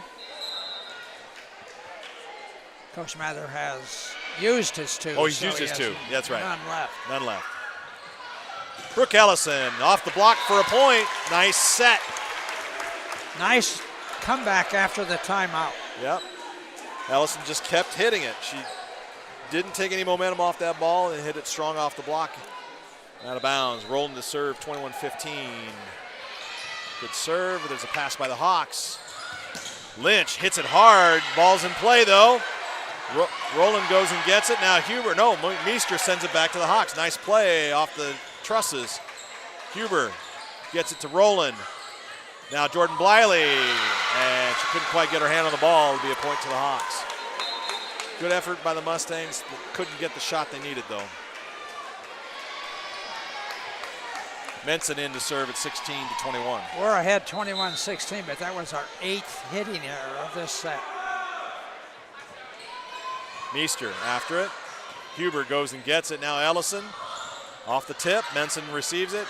The setter tried to take it herself. Ellison was right there. Lynch up high. Meester able to defend it. Now Roland brings it forward, and Bliley gets it over to the Hawks. Setter goes backside. Nice reaction by Meester off the block. Now she gives it back into the net. Nope. Nice long volley by both teams. 17-21. Menson still has That's serve. our 8th hitting error. We're going into a funk again. Roland passes a little strong. Nice save by Huber, though. Oh, no, we get saved on that one. First of all, he didn't call a lift on us, which kind of surprised me. I guess he's looking for side-to-side rotation rather than rolling over. I'm not sure. Great kill by Sherbin. And I think that ball was going to go out, but the West Delaware player hit it. Yep. Who hit that ball, Sherman? Sherbin. Jackson serving at 22-17, just over the net, and the ball takes a dive. Lynch up high. She hits it into the block, right at Huber, and it'll be a lift called for the point. Lynch to serve at 18-22. Mustangs need to work through the side out here. We need this point. Jackson had to go back to get it. Huber's going to set up Ellison on the outside, and she goes long. 19-22. Lynch still to serve.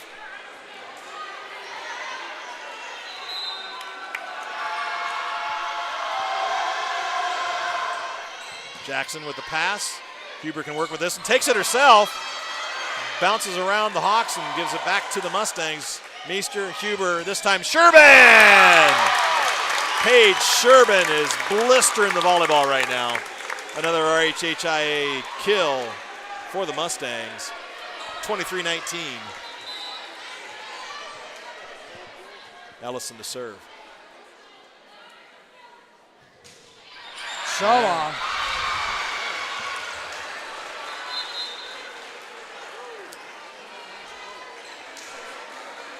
This is not Ellison's night. Colbert to serve at 20-23.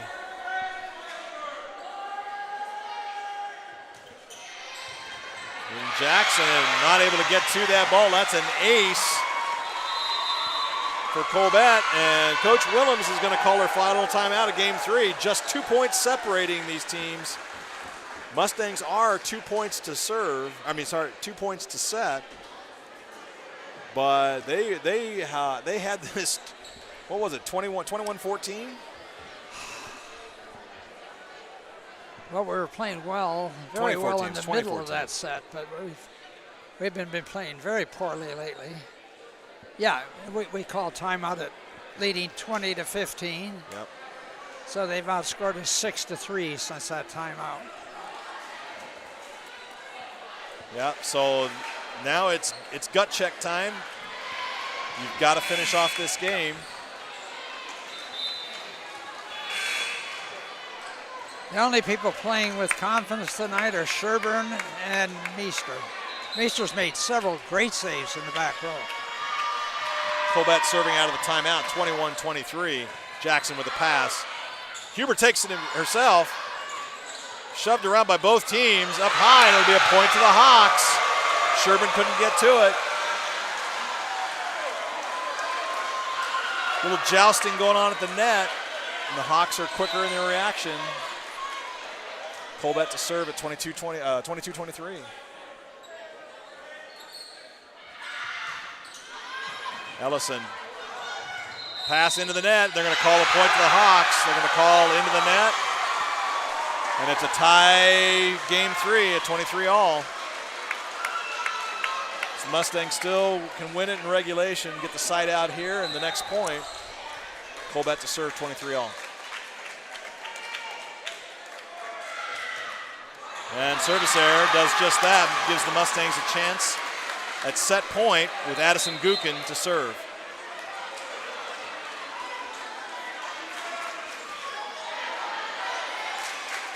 You know, I hate to say this, but it's been over a year since I've seen a Mount Vernon team play so poorly. They are just not playing well at all. Gukin serve, gets across the net, passed by the Hawks. Over to Cantwell, has it blocked. Oh, and Krogman almost gets the point, but right there was Huber. Chloe Meester up high, dug by Lynch, taken by the setter. Now the Mustangs. Huber over to Chloe Meester with a tip. Krogman able underneath it. Meester up for the point. And the Mustangs take game 3, 25-23. That was a gutsy battle for that point. Krogman and Meester were not going to give up on that ball. Meester able to get just enough forward rotation that it dripped off of Lynch's hands and down into the backcourt for the point. Did Meester touch that ball 3 times back and forth? Yep. 3 times. I want to clarify what I said before about how I haven't seen a Mount Vernon team play this poorly. There was a point at the end where the pass on the serve was almost over the net. The setter couldn't do much with it. Yep. West Delaware bumped it back, and the person that passed the serve first over the net, forehand pushed the ball over the net. That is just, and I know that person, I'm not going to name her, but she's a good back row player, but she's not playing well tonight. You just don't do things like that. So on a night when it's not quite working, right, the gears aren't meshing, the energy's not there, the momentum's tough to come by, and you got a team that's very capable of playing a style of offense that makes it hard for you to gain momentum in the natural way. You got to grind out a win like that. You got to grind out a win. I agree. They ground it out. And so now they have to keep going, right? We got to ground another 25-point game out and then get to that 5th and final set if we get lucky to. Mustang Vision, go ahead. They were ahead at one time 18-11. Right. And they won the game 25-23. That means they got outscored 12-7. That means when they were ahead 18-11, they really had the momentum going. Yep. And then it just slipped away from them.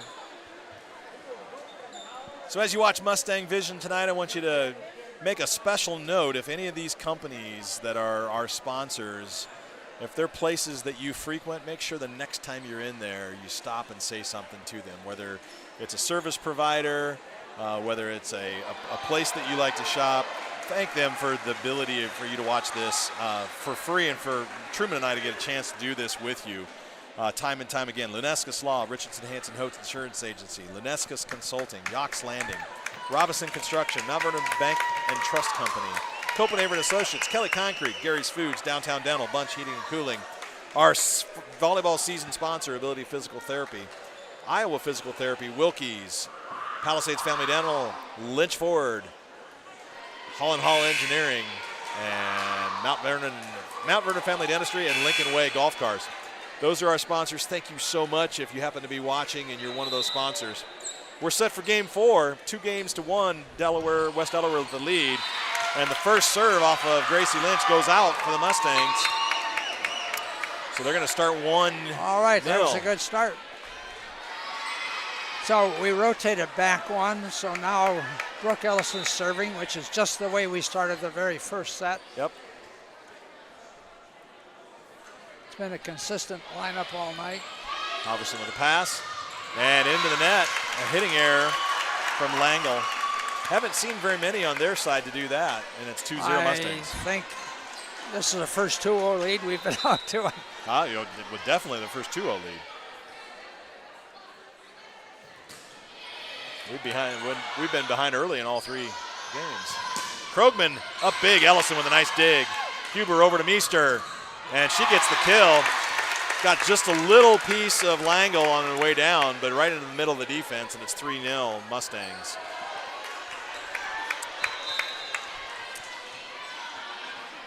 Good dig by Ellison in the back row there. That was a tough shot by Krogman. She's going to hit another one. This time she gets it inside Huber. Side out to the Hawks. Colbert to serve, 1-3. Okay, we need to get this point right back here. Ellison, long pass. Huber saves it. Sherbin, they're going to call into the net for Sherbin. Nope. They call on? They said number 5. That'd been Jackson. No, they meant 15. Oh, it's 15. He held up his fist. Got it. So it's Huber into the net. On the overpass by Jackson, Huber not able to get to it, and Krogman knocks it down and tying it at 3.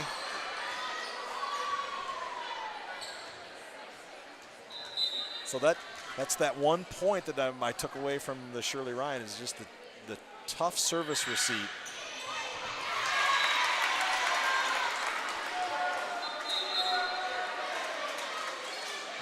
There's a lot of momentum of that ball coming off our hands on the pass. Gukin to serve after the service error by the Hawks, 4-3. And gives it right back. Sherbin and Rowland back in.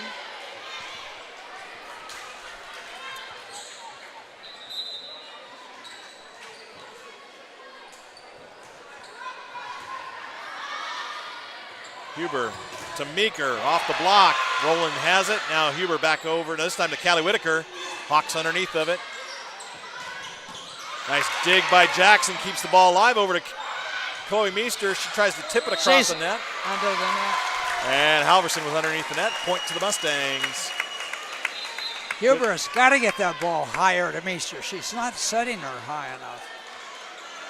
Meester couldn't swing at that because the ball wasn't high enough. Now Huber to serve at 5-4. Krogman has the dig this time. Rowland reacts to it. Brooke Ellison from the back. Nice shot, nice dig by the Hawks though. Krogman gives it back to the Mustangs. Now Jordan Bliley up. Dug nicely by the Hawks. Quick set across the net. Now Huber to Meester with a tip set. And they're going to call Huber into the net again. No, they were in the net.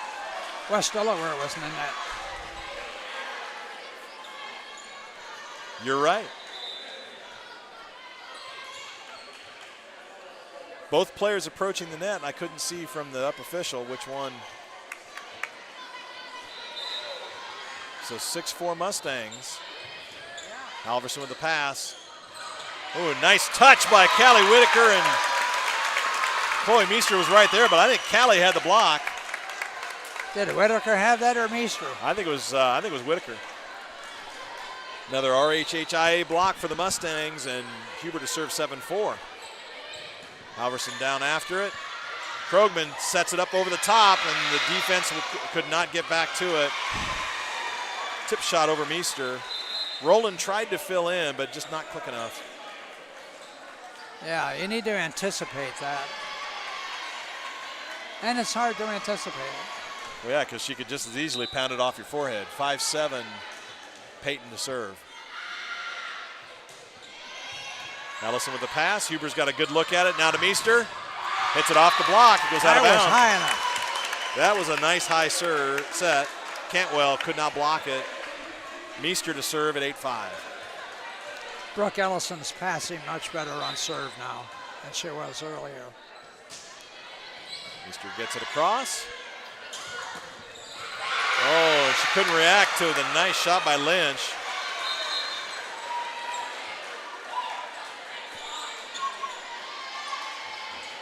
Lynch second and kills for the Hawks, and she got that one to go through. It's side out, 6-8, Funk to serve. Meester with the pass. Huber's going to set to Meester, but they didn't communicate it, so she just tips it across. Meester wasn't ready for that. Lynch with the shot, overpass by Meester, and Lynch tried to set it across the net. She goes out of bounds with it. We were lucky on that one. Yes, we were. Rowland to serve 9-6. We need to get another point here. Ooh, that one nice dies. serve. Somehow the Hawks reacted to it. Meester underneath of it. Now Huber, Ellison off the block. Kept alive by the Hawks. Lynch kept alive by the Mustangs. Meester underneath of it. Now Huber, Sherman tips it across to the Hawks. Halverson bumps to Lynch. Meester digs into the net. Bliley keeps it alive, but they're not able to clear the net, and it's point to the Hawks. Menson in to serve 7-9.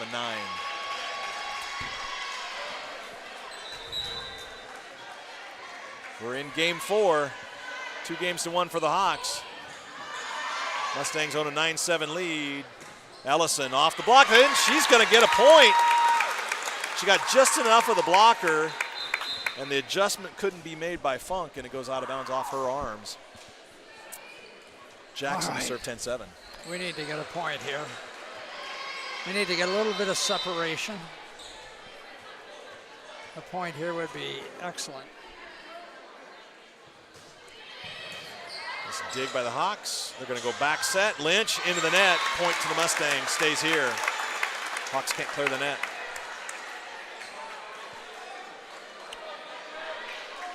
Jackson, second serve in a row, serving 11-7. If we get another point, they'll call timeout, I think.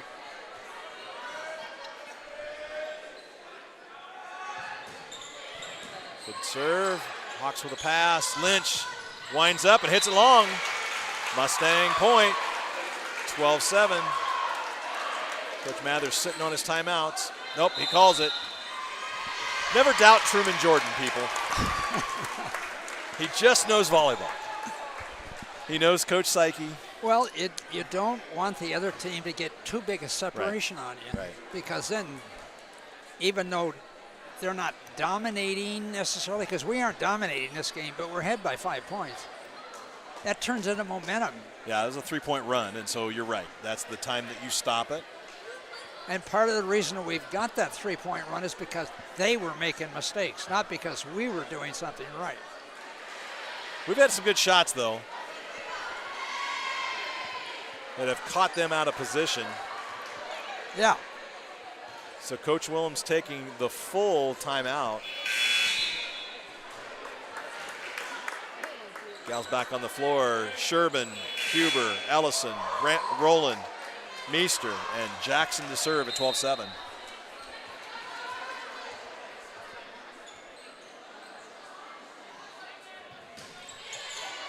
Oh, and she touched it. She touched it. I was just going to say, Truman, it's so important to get that first serve out of the timeout in, and it was going out, and Funk went after it. It's 13-7. Sometimes you need a little help. Jackson with a dive. That was really serve. a nice serve. Lynch up high. She's going to hit it off the block. That'll be a point to the Hawks. That was a great serve, an even better set. Yeah, they handled that very well. Krogman back in for the Hawks, and Lynch to serve 8-13. And there'll be a service there, gives a point to the Mustangs. All right, thank him for that. Brooke Ellison to serve, 14-8. Mustangs with a 6-point spread. How about a good serve, and we get the ball, and we get a good pass to Meester, or set to Meester. Get up. Down low, and a tough Excellent. pass. Meester gets a block on that one. Meester rejects it for an RHHIA block. Ellison to serve 15-8.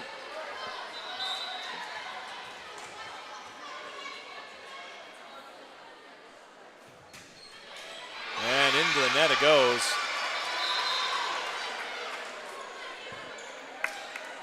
Point to the Hawks, side out, and Colbert to serve 9-15.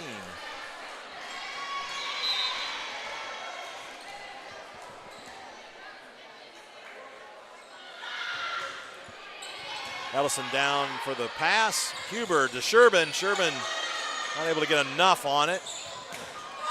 Krogman off the block for the point. She got enough on it.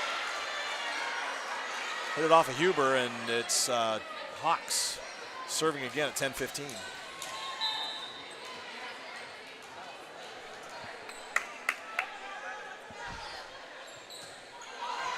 Service error. Thank you. 16-10, Gookin in to serve. Whitaker in as Roland rotates out.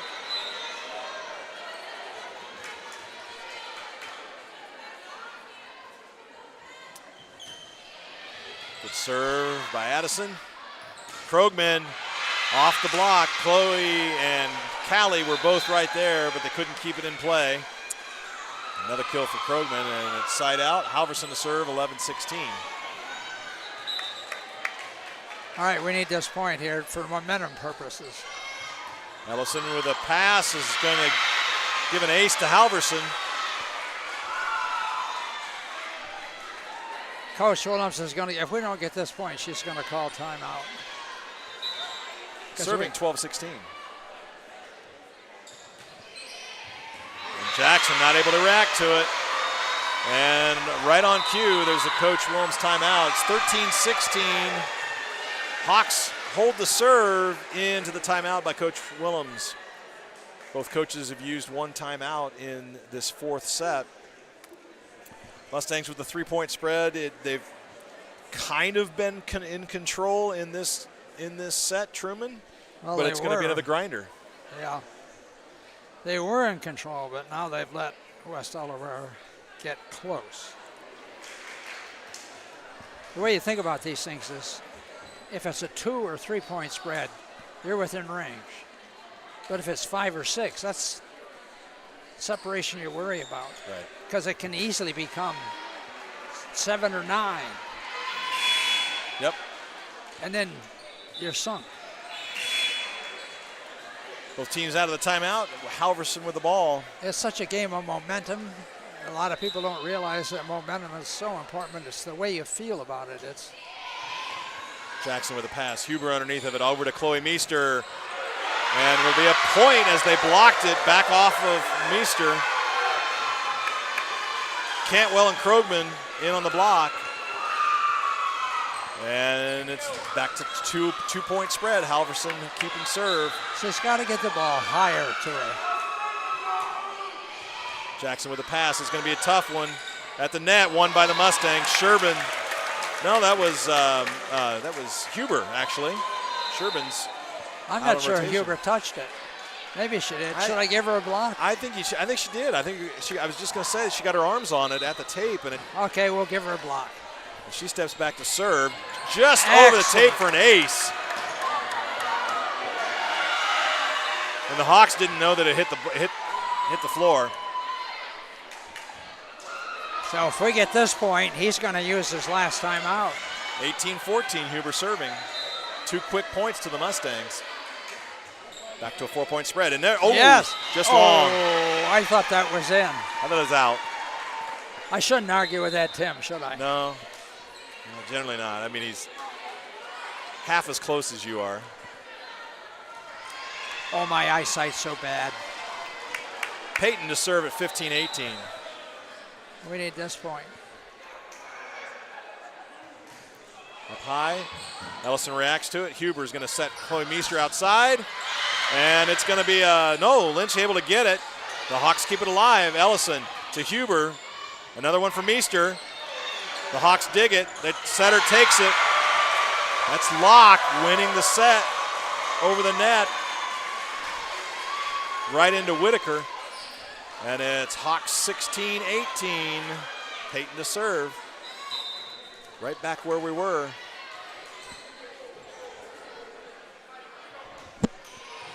Meester underneath of it. Huber's going to set Meester, and she puts that one away. Buries it at Colbert. Well, she gave her a good set. She got it up in the air where she could hit it. And Meester to serve 19-16. But you're right, we're grinding it out. It's just point by point. Tough to string them together today. Lynch, Meester goes and gets it. Ellison saves that point, at least the chance at it. Short set, now rolling, Meester underneath of it. Ellison's gonna get another chance to move it across. Great volley by these two teams. Lynch shoves it across, Meester underneath of it. Huber's gonna set Ellison, and it'll be a point to the Mustangs. An absolute grinder of a point, Truman. They've gotta have those all the way out. That was, I think, the best point we played all night. Great work by Meester, by Ellison, by Huber. Rowland had her hands on it all the way through. Meester with the serve, Halverson digs. And it'll be a point as Mustangs lost track of it.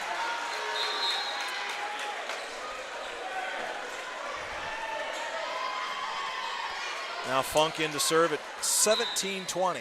Side out volleyball. Meester passes, Huber, short sets to Whitaker. Rowland was expecting the setter take. Now Ellison. In! Yes. Nobody home in the far corner. Beautiful shot by Ellison. Brooke Ellison sized that one up and took it all the way into the corner. And then the grind continues. Side out Mustangs. Rowland to serve 21-17. Good serve. And a great block, and it'll be a block though out, stays out. That was off of Bliley, I think. Lynch pounded that one. Boy, if that had been in. Yeah. Menson to serve at 18-21.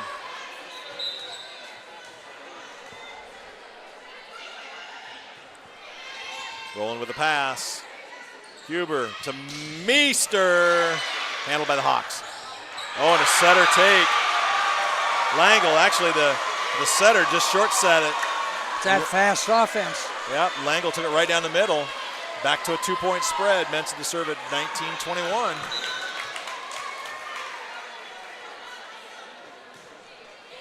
Rowland adjusts late. Huber's right there. Now Ellison. Off the block. Outside to Lynch. Off the block. Meester reacts to it. Huber saves it. Oh, and the Hawks able to cover. No, they cannot. Sherbin got a nice hand on it. I'm going to give Ellison a kill on that. No, Paige Sherbin had the hand on it. That was was it Sherbin? That was Paige Sherbin's kill. Okay. Richardson Hanson Hotes Insurance Agency killed for Paige Sherbin. She's racking them up tonight. Now Jackson to serve at 22-19. If we get this point, he's going to use this last time out. Oh, and an ace! Aaron Jackson with an ace. And Coach Mather takes a timeout as the Mustangs have opened up that 4-point lead again. We've seen this go to 4. We've seen it come back to 2. Coach Mather's hoping that they can get it back to 2 at least with this timeout. Truman, you know, one of the entertaining things about tonight's game is we've got the Sherbins off to my left, and they're every ball, their hands are ringing. I know there's prayer going on. That family's really living the roller coaster over here, and it's kind of entertaining for me. Great work by the Mustangs grinding this 4th game out. Yeah. Well, there's no doubt. The last 2 games they've played much better. And yet it hasn't come easy. I mean, this West Delaware Hawks team came to play, and it just shows you how tight the level of play is in the rankings. Jackson to serve out of the timeout, 23-19. Got to get this first one in. She does. Quick set. Lynch off the block. Jackson underneath of it. Huber's going to set up to Paige Sherbin, and she kills it. Paige Sherbin, 2 in a row. And it is set point for the Mustangs. That was a nice play. Good save by Jackson. Good set by Huber. Yep. Sherbin just pounded that ball. Jackson serving for the set. And a long pass. The setter takes it. She was able to get it over the defense, and it'll be side out to the Hawks.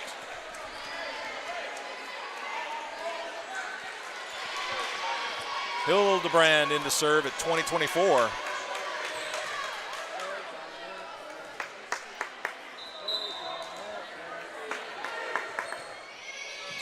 Jackson up high for it. Brooke Ellison takes a long shove. Halverson goes and gets it. Oh, and they give it right back to the Mustangs. Now Huber to Sherbin, and she puts it away! Paige Sherbin! Paige Sherbin takes... Oh, boy, they've been working well together. She takes the 4th set home on her back, and another Richardson Hanson Hotes Insurance Agency kill.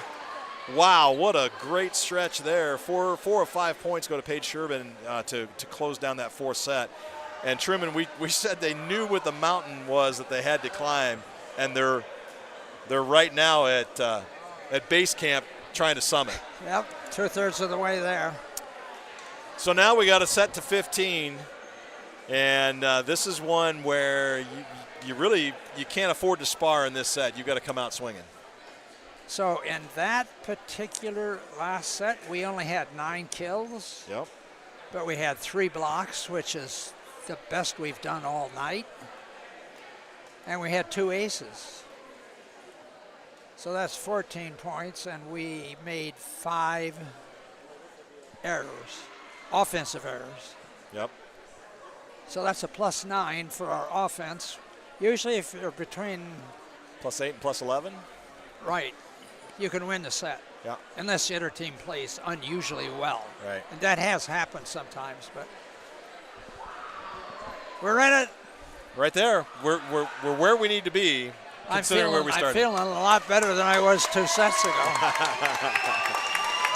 Well, the Mustang faithful is really up encouraging the ladies as they come out first from the locker room.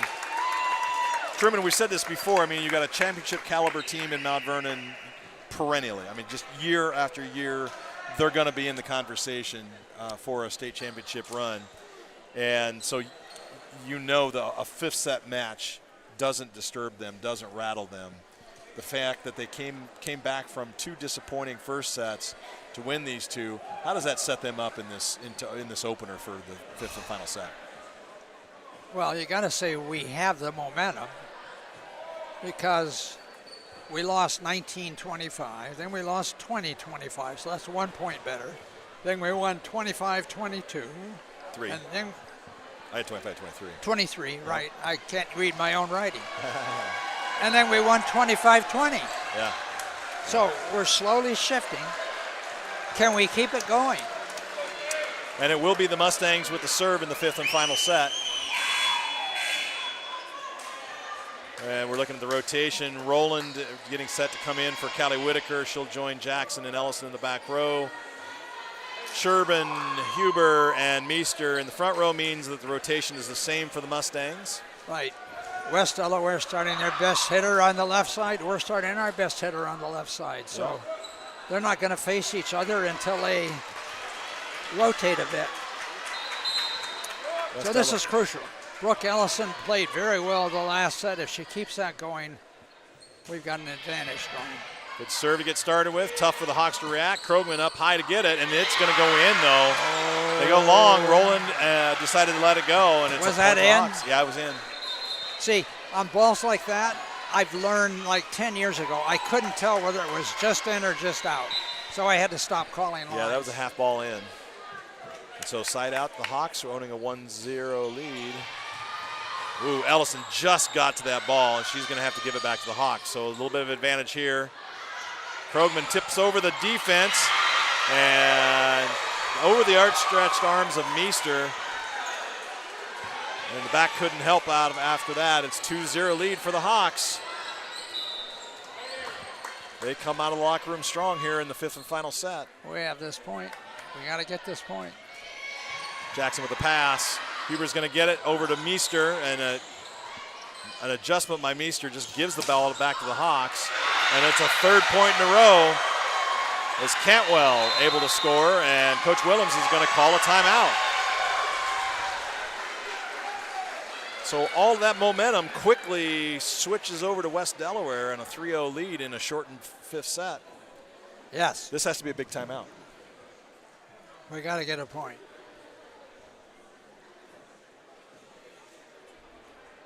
And it's come from it's kind of back to the condition that the first 2 sets were affected by, is the inability to receive serve. That serve was short, and Ellison wasn't ready for it. The set for Meester was too far outside. She had it with a left hand instead of a right hand. She is right-handed after all. We just haven't executed yet. We'll see what happens. Colbert to serve, 3-0 coming out of the timeout.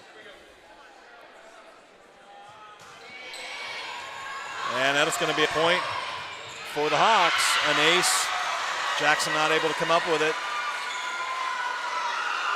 4-0.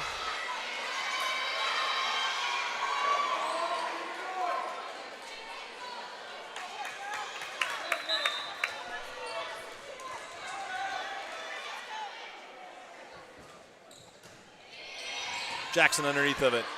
Huber's going to set Meester. Meester has it blocked.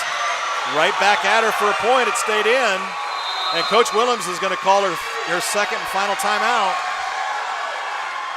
The Hawks are a third of the way to a 5th set victory. Mustangs have yet to score a point here in this 5th set. Have we done anything right? I can't answer that affirmatively. It's been all Hawks. They've hit the ball hard. They've hit the ball in the right place. You call it. Who's on the floor first this time? Yep. So we'll see. It's got to start here. You got to get the ball back and string together some points. Colbert to serve, 5-0. Jackson with the pass. Huber's going to set to Meester. Meester goes high this time, and the point's in. So you got to get that out of the timeout. Student body up on their feet for a little extra energy. Good pass, good set, good swing. Yep. And the other thing that you've talked about is the height to Chloe. That time Huber was able to get it up high enough that she could hit over that block. Also off the net, so she wouldn't get blocked. Yep. Gukin serving at 1-5. Hawks handle it, shift it over. Off the tape, Meester underneath of it. Meester's going to get it right back, and she takes it in for a point. Again, nice recovery, great pass. Huber handled it nicely, high up in the air, off the net, and Meester gets the easy kill. That's back-to-back Richardson Notes Insurance Agency kills for Chloe Meester. Gukin to serve 2-5. Yeah.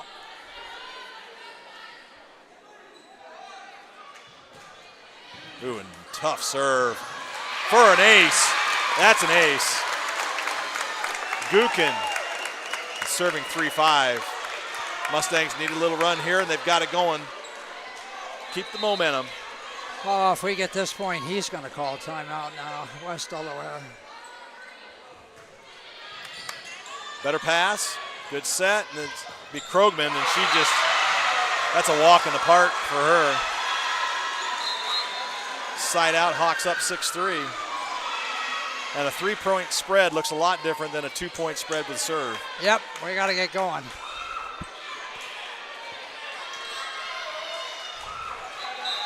Halverson to serve 6-3. Ellison with the pass. Huber goes and gets it, and it'll be a point for the Hawks. Kind of came off Ellison's arms awkwardly. Huber had to go get it with a two-hand, kind of an underhand bump. Couldn't control it. Now Halverson serving 7-3. Jackson with the pass this time. Huber up high. Yeah. Meester. Just not high enough for her. Ellison with the pass. Huber to Meester one more time. That was dug nicely. Meester again. Kept alive at the net. Here's Krogman to Meester. That one's tough at the net, and that'll be won by the Hawks. Oh, Mustangs somehow kept that alive. Now Whitaker, Huber. Jackson keeps it alive. We're still going. Now Krogman. Ellison keeps it alive. Huber's going to set it over herself. Hawks underneath of it, and it'll go wide. It'll be a point to the Mustangs. I can't believe that point.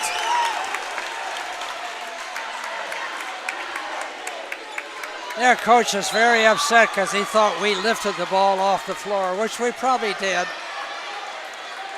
But it wouldn't be the first missed call tonight. I think that was a Yawks Landing big dig if I've ever seen it. Huber serving 4-7. And our first of the night. Krogman, Ellison has it. Huber sets up Callie Whitaker. Dug nicely in the back row. Ellison has it for the Mustangs. Huber over to Meester. Meester dug by Halverson. Colbert sets it. Into the net on the hitting error goes Cantwell. Mustangs. Another point. Huber to serve at 5-7. It's getting exciting.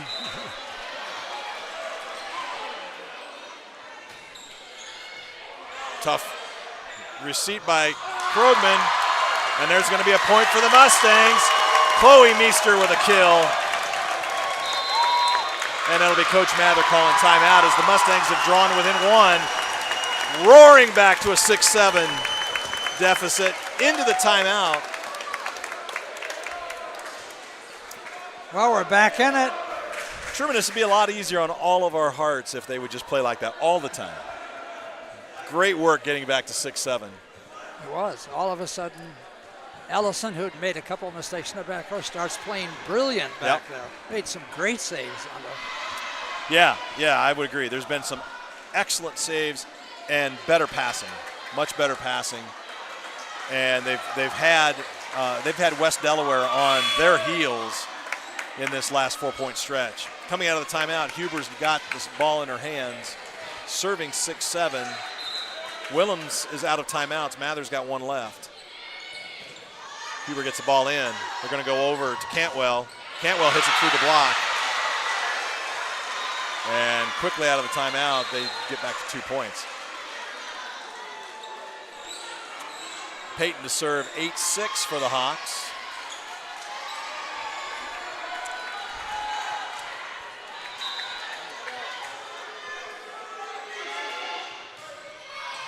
Ellison passes nicely.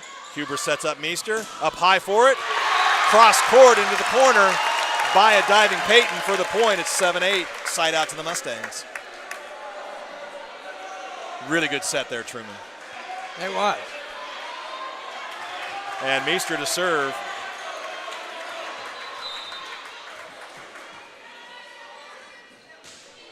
She gets the serve in. Payton with the receipt. Lynch kills it off of Meester for the point. Trading side outs. And now Funk in to serve at 9-7.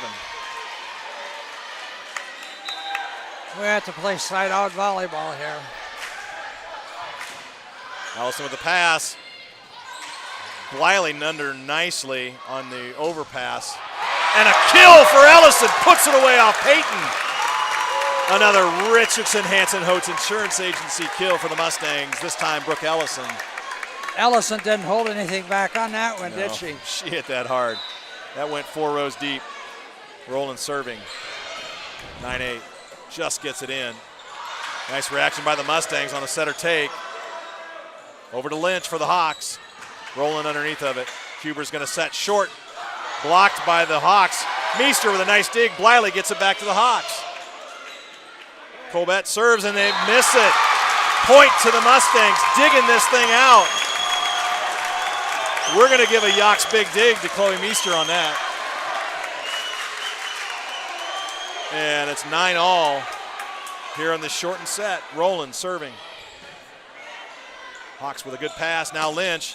Blocked nicely at the net by the Mustangs. Can't see who got that block. Oh, and no reaction. Rowland not able to get to it. Rowland might have hit the floor with her face.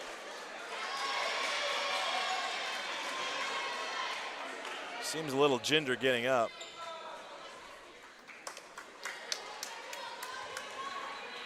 I'm going to take a look at her real quick. Official timeout. We don't know because Meester came across. Did Meester contact her? Do we know? I couldn't tell because no, they were both going for it. She dove. She went for the dig, and her face kind of connected with the hardwood. That new floor you were talking. That new floor, yeah. She was not ready for it. I mean, she gave herself up for that ball. She was trying to do everything she could to get to it. And it's a 10-9 lead here. They're gonna take Rowland out for just a little bit. Nope. She says, I'm good. You're not pulling me out. I'm staying. That's gutsy. That's a leader right there. Jaden Rowland. Menson serving 10-9. Meester covered her up.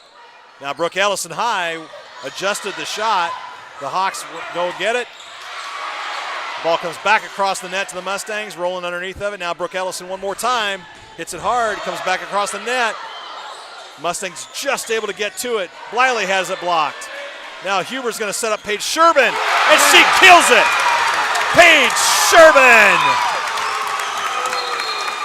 Another Richardson-Hansen-Holtz Insurance Agency for Paige Sherbin. Killing it the Mustang way. I would have to say that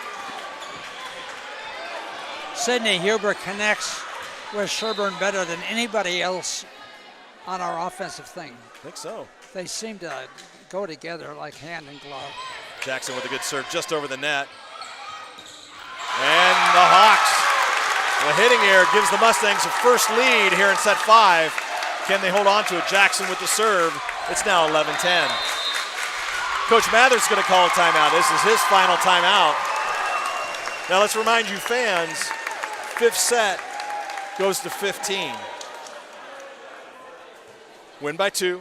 So the Mustangs are 4 points from match at this point. Jackson with the serve.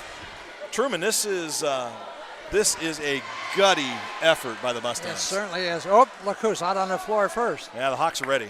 They want it back.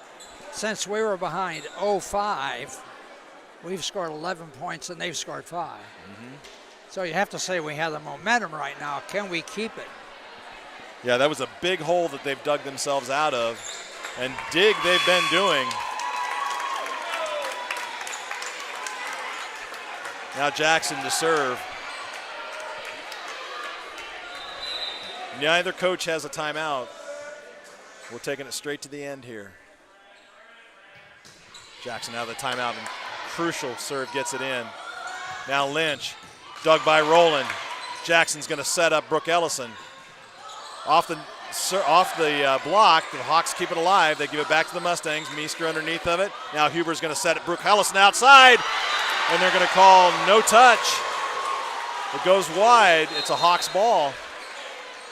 Wow, she had a good look. She had a good shot down the line. It was open. I thought there could have been a touch on it, but none called, and it's tied at 11. Hildebrand to serve for the Hawks. Jackson has a tough one to go after. Rowland to help her out. Now Meester just gives it back to the Hawks. Tough set by the Hawks. And it'll be a point for the Mustangs. That ball came off flat. Mather is upset. His team gave up on that ball. Yeah, they did. They did. Halverson and Krogman both looked at it. Now we got Meester in the front row. Let's see if we go to her. Brooke Ellison to serve 12-11. Nice Tough serve. dig. Over to Krogman. She goes high for it, rolling underneath of it. Setting for Chloe Meester, and it's in! Yeah. Chloe Meester. The Mustangs a 2-point clear. 2 points to match. Chloe Meester with another RHHIA kill. Now Brooke Ellison.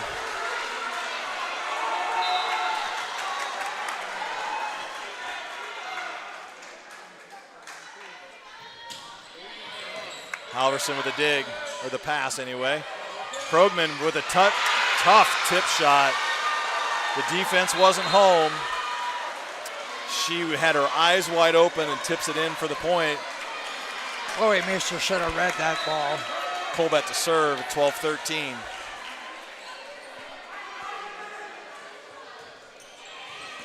An important point here for the Mustangs, and it's won by the Hawks. Overpass by Rowland, left it on top of the net. Cantwell puts it down. It's tied at 13. Colbett to serve.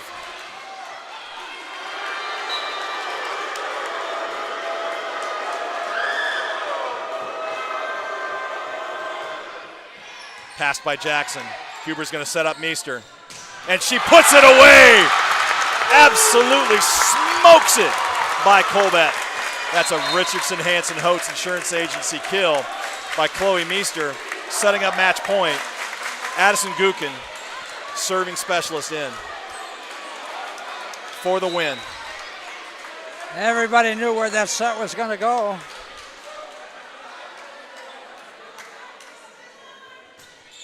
Serves in. Colbett's going to set up Krogman. Dug by Gukin. Ball kept alive by the Mustangs. Quick set by Colbert, blocked by Meester. Now the Hawks over to Krogman, and they're going to get it to go. Nobody on the backside. Meester read that maybe Jackson or somebody would be over there, and the Hawks tie it up. Now Halverson to serve at 14-all.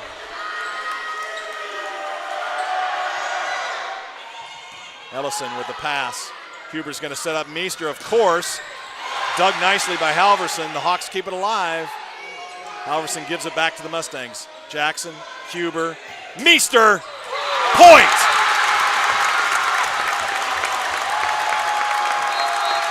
This is the Mustangs' third match point. Huber to serve.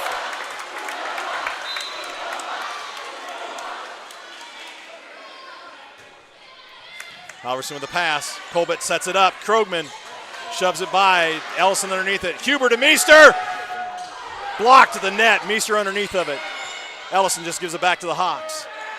Colbett, short set. Point to Locke. Boy, we had it set up there, Truman, and they just couldn't get the ball to Meester right. West Delaware played that very well. They really did. We have not covered that little dump over there. Peyton to serve at 15-all. Wow, these two teams are going at it. And a service error gives it back to the Mustangs. Peyton hits it long. Now, ball's in the hands. Chloe Meester, 16-15.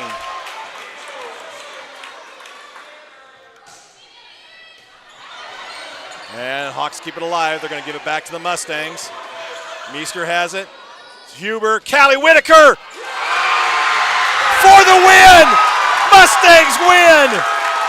Mustangs win! Oh boy. In a 5-set, 3-set comeback thriller, Callie Whitaker with the final RHHIA kill of the game. Unbelievable, Truman.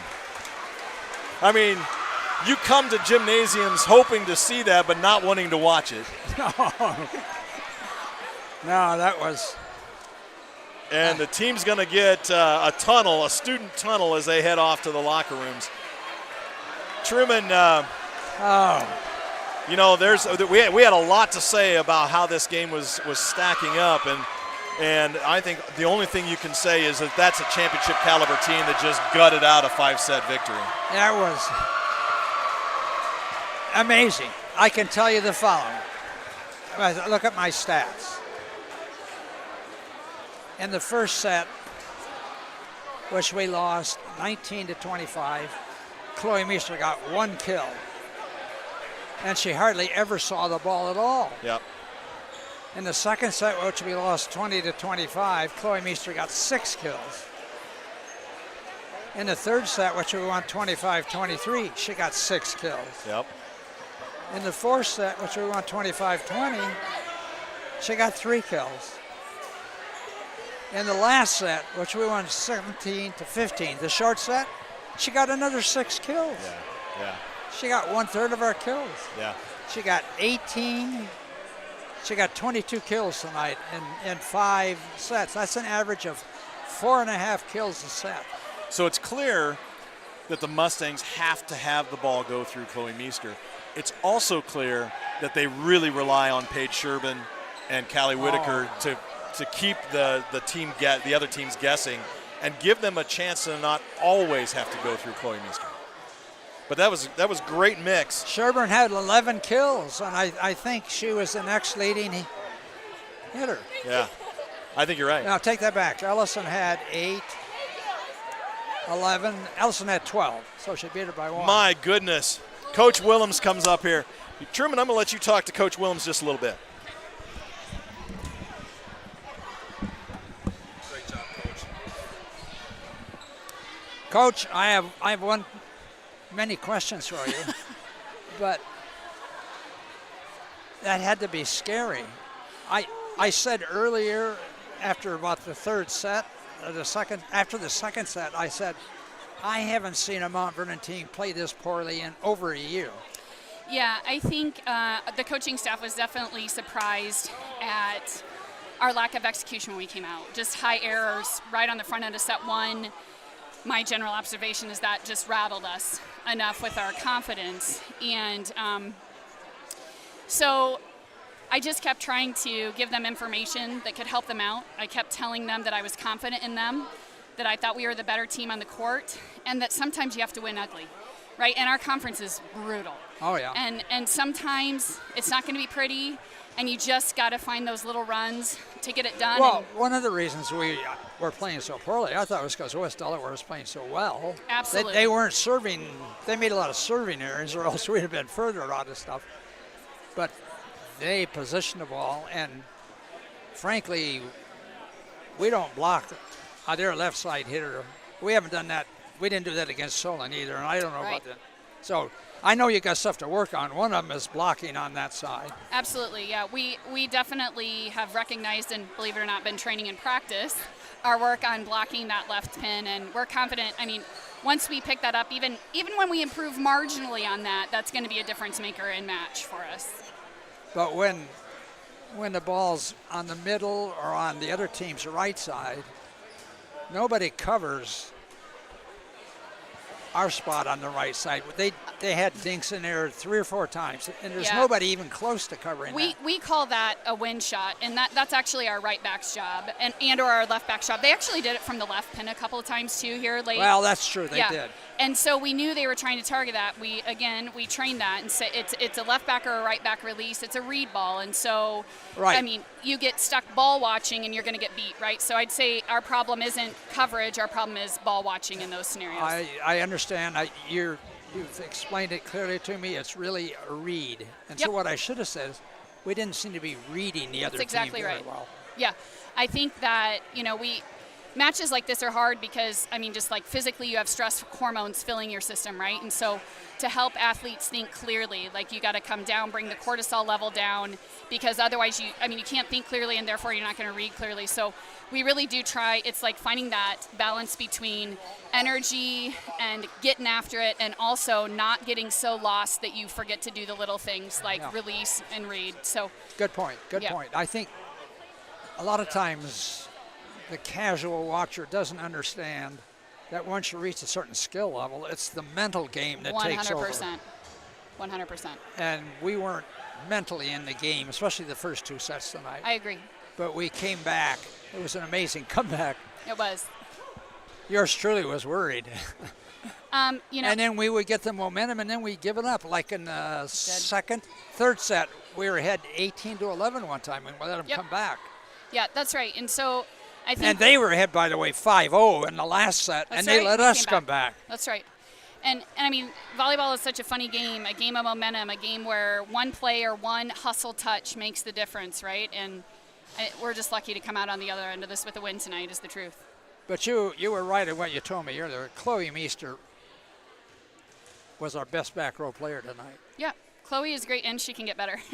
So that's the other thing, like her defensive reads or just her defensive positioning. A couple times when she didn't have good contacts, it's because she got caught up too short, and she was catching the ball. So with her length, we got to keep her back a little bit deeper than Well, even her we do. length helped, though. She made a couple saves. Oh, that some she- hustle plays were amazing. As you said, one step for her is like 3 for a shorter That's right. player.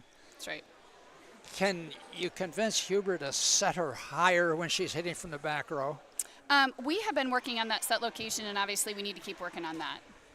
Because, boys, she's unstoppable if you get the set to her. Yep. Jim and I both noticed, she connects with Sherburne. Oh, God, if she connect with the other players like she connects with Sherburne, Yeah, and I think that's we'd be unstoppable. it's a work in progress. I'm confident that those connections are only going to get better. You know, Okay. as we go on this season. Have you, just more reps. has that, because this is Sydney's first year here, has she known Sherburne before? They just seem like No. know what each other's going to do. No, they have not. And in fact, if we look at preseason, they probably had the shakiest connection Oh, of all. did they? And so it's funny how sometimes if it's shaky enough, then they really dig in, right? The two of them and decide, like, we're going to make this work. So the fact that it's come along so quickly, I think tells me that our other connections are going to keep doing that too. Okay, good. And Sid's Good. new to us, to be fair, like we're throwing all this information at her, Yeah. and so we've got to figure that out as a coaching staff too, is like, when do we give you certain information and when do we just trust you to play? Because these kids are, playing at a high level. They do understand the game. They do understand each other. And so for me, that's part of my job as a coach too, is kind of figure Yeah. out and match how to help best. Chloe seems to be the person on the floor that everybody looks to. And usually the setter is that person. Does yeah. Sydney have the personality to be that kind of person or not? Sid, I think what we appreciate about her is she is communicating what Okay. our play calls are out of serve receive or out of free ball. Good, because And, we don't yeah, hear that up here. of We have course. no idea what's going on Yep, up here. our hitters know what pass to read. And I think the other thing is Chloe has been a freshman and a sophomore in our program that have had others lead her, and she's a great teammate. I mean, there's no question about that. But learning to lead, especially learning to lead in tough moments like this, it is a skill. It's like we train serving, we train passing, we train leadership too. We train grit, right? Yeah. So those are things that we're training right now, and I'm really glad that while it was ugly, it was messy, I would not like to do that again. I appreciate that we could see that the things we've been working on did help us win that match there in the end. I thought we'd have an easier time with West Delaware when I walked into the gym. After the first set, I was really worried. I thought, so good Join the job, club, good Truman. job Me bringing too. him back. Well, thank you. Good Thank job you. bringing him back because it was scary. Yeah, it was. Jim and I were letting the audience know we're a Lamenting. little worried here. Me too. Yeah. Good Well, job. thanks, Thank guys. you. I appreciate you both. Yeah, just watch yourself back forward. Coach Willems, I'm going to watch that one back because I want to get a chance to hear Truman. But fantastic job tonight. Thank you for interviewing her, Coach. Thanks for coming up and spending some time with us. Truman, great to finally be back in the booth with you. We'll be back on Thursday night as this Mustang team, off of this thriller, now gets to take on a very talented, despite being unranked, a very talented Williamsburg team. So we'll look forward to that. Of course, Mustang Vision is going to continue to be here for you. We thank you for watching. Great following tonight. There'll be many, many more people that watch this thing back. It stays on our YouTube channel. Mustang Vision brought to you again by Lunescus Law, Richardson Hanson Hotes Insurance Agency, Lunescus Consulting, Yox Landing, Robinson Construction, Mount Vernon Bank and Trust Company, Copenhagen Associates, Kelly Concrete, Gary's Food, Downtown Dental, Bunch Heating and Cooling, Iowa Physical Therapy, Wilkie's Liquor, Palisades Family Dental, Lynch Ford, Holland Hall Engineering, Mount Vernon Family Dentistry, and Lincoln Way Golf Cars, and of course, our season sponsor, Ability Physical Therapy. For Truman Jordan, I'm Jim Beatty. We're Mustang Vision for Volleyball.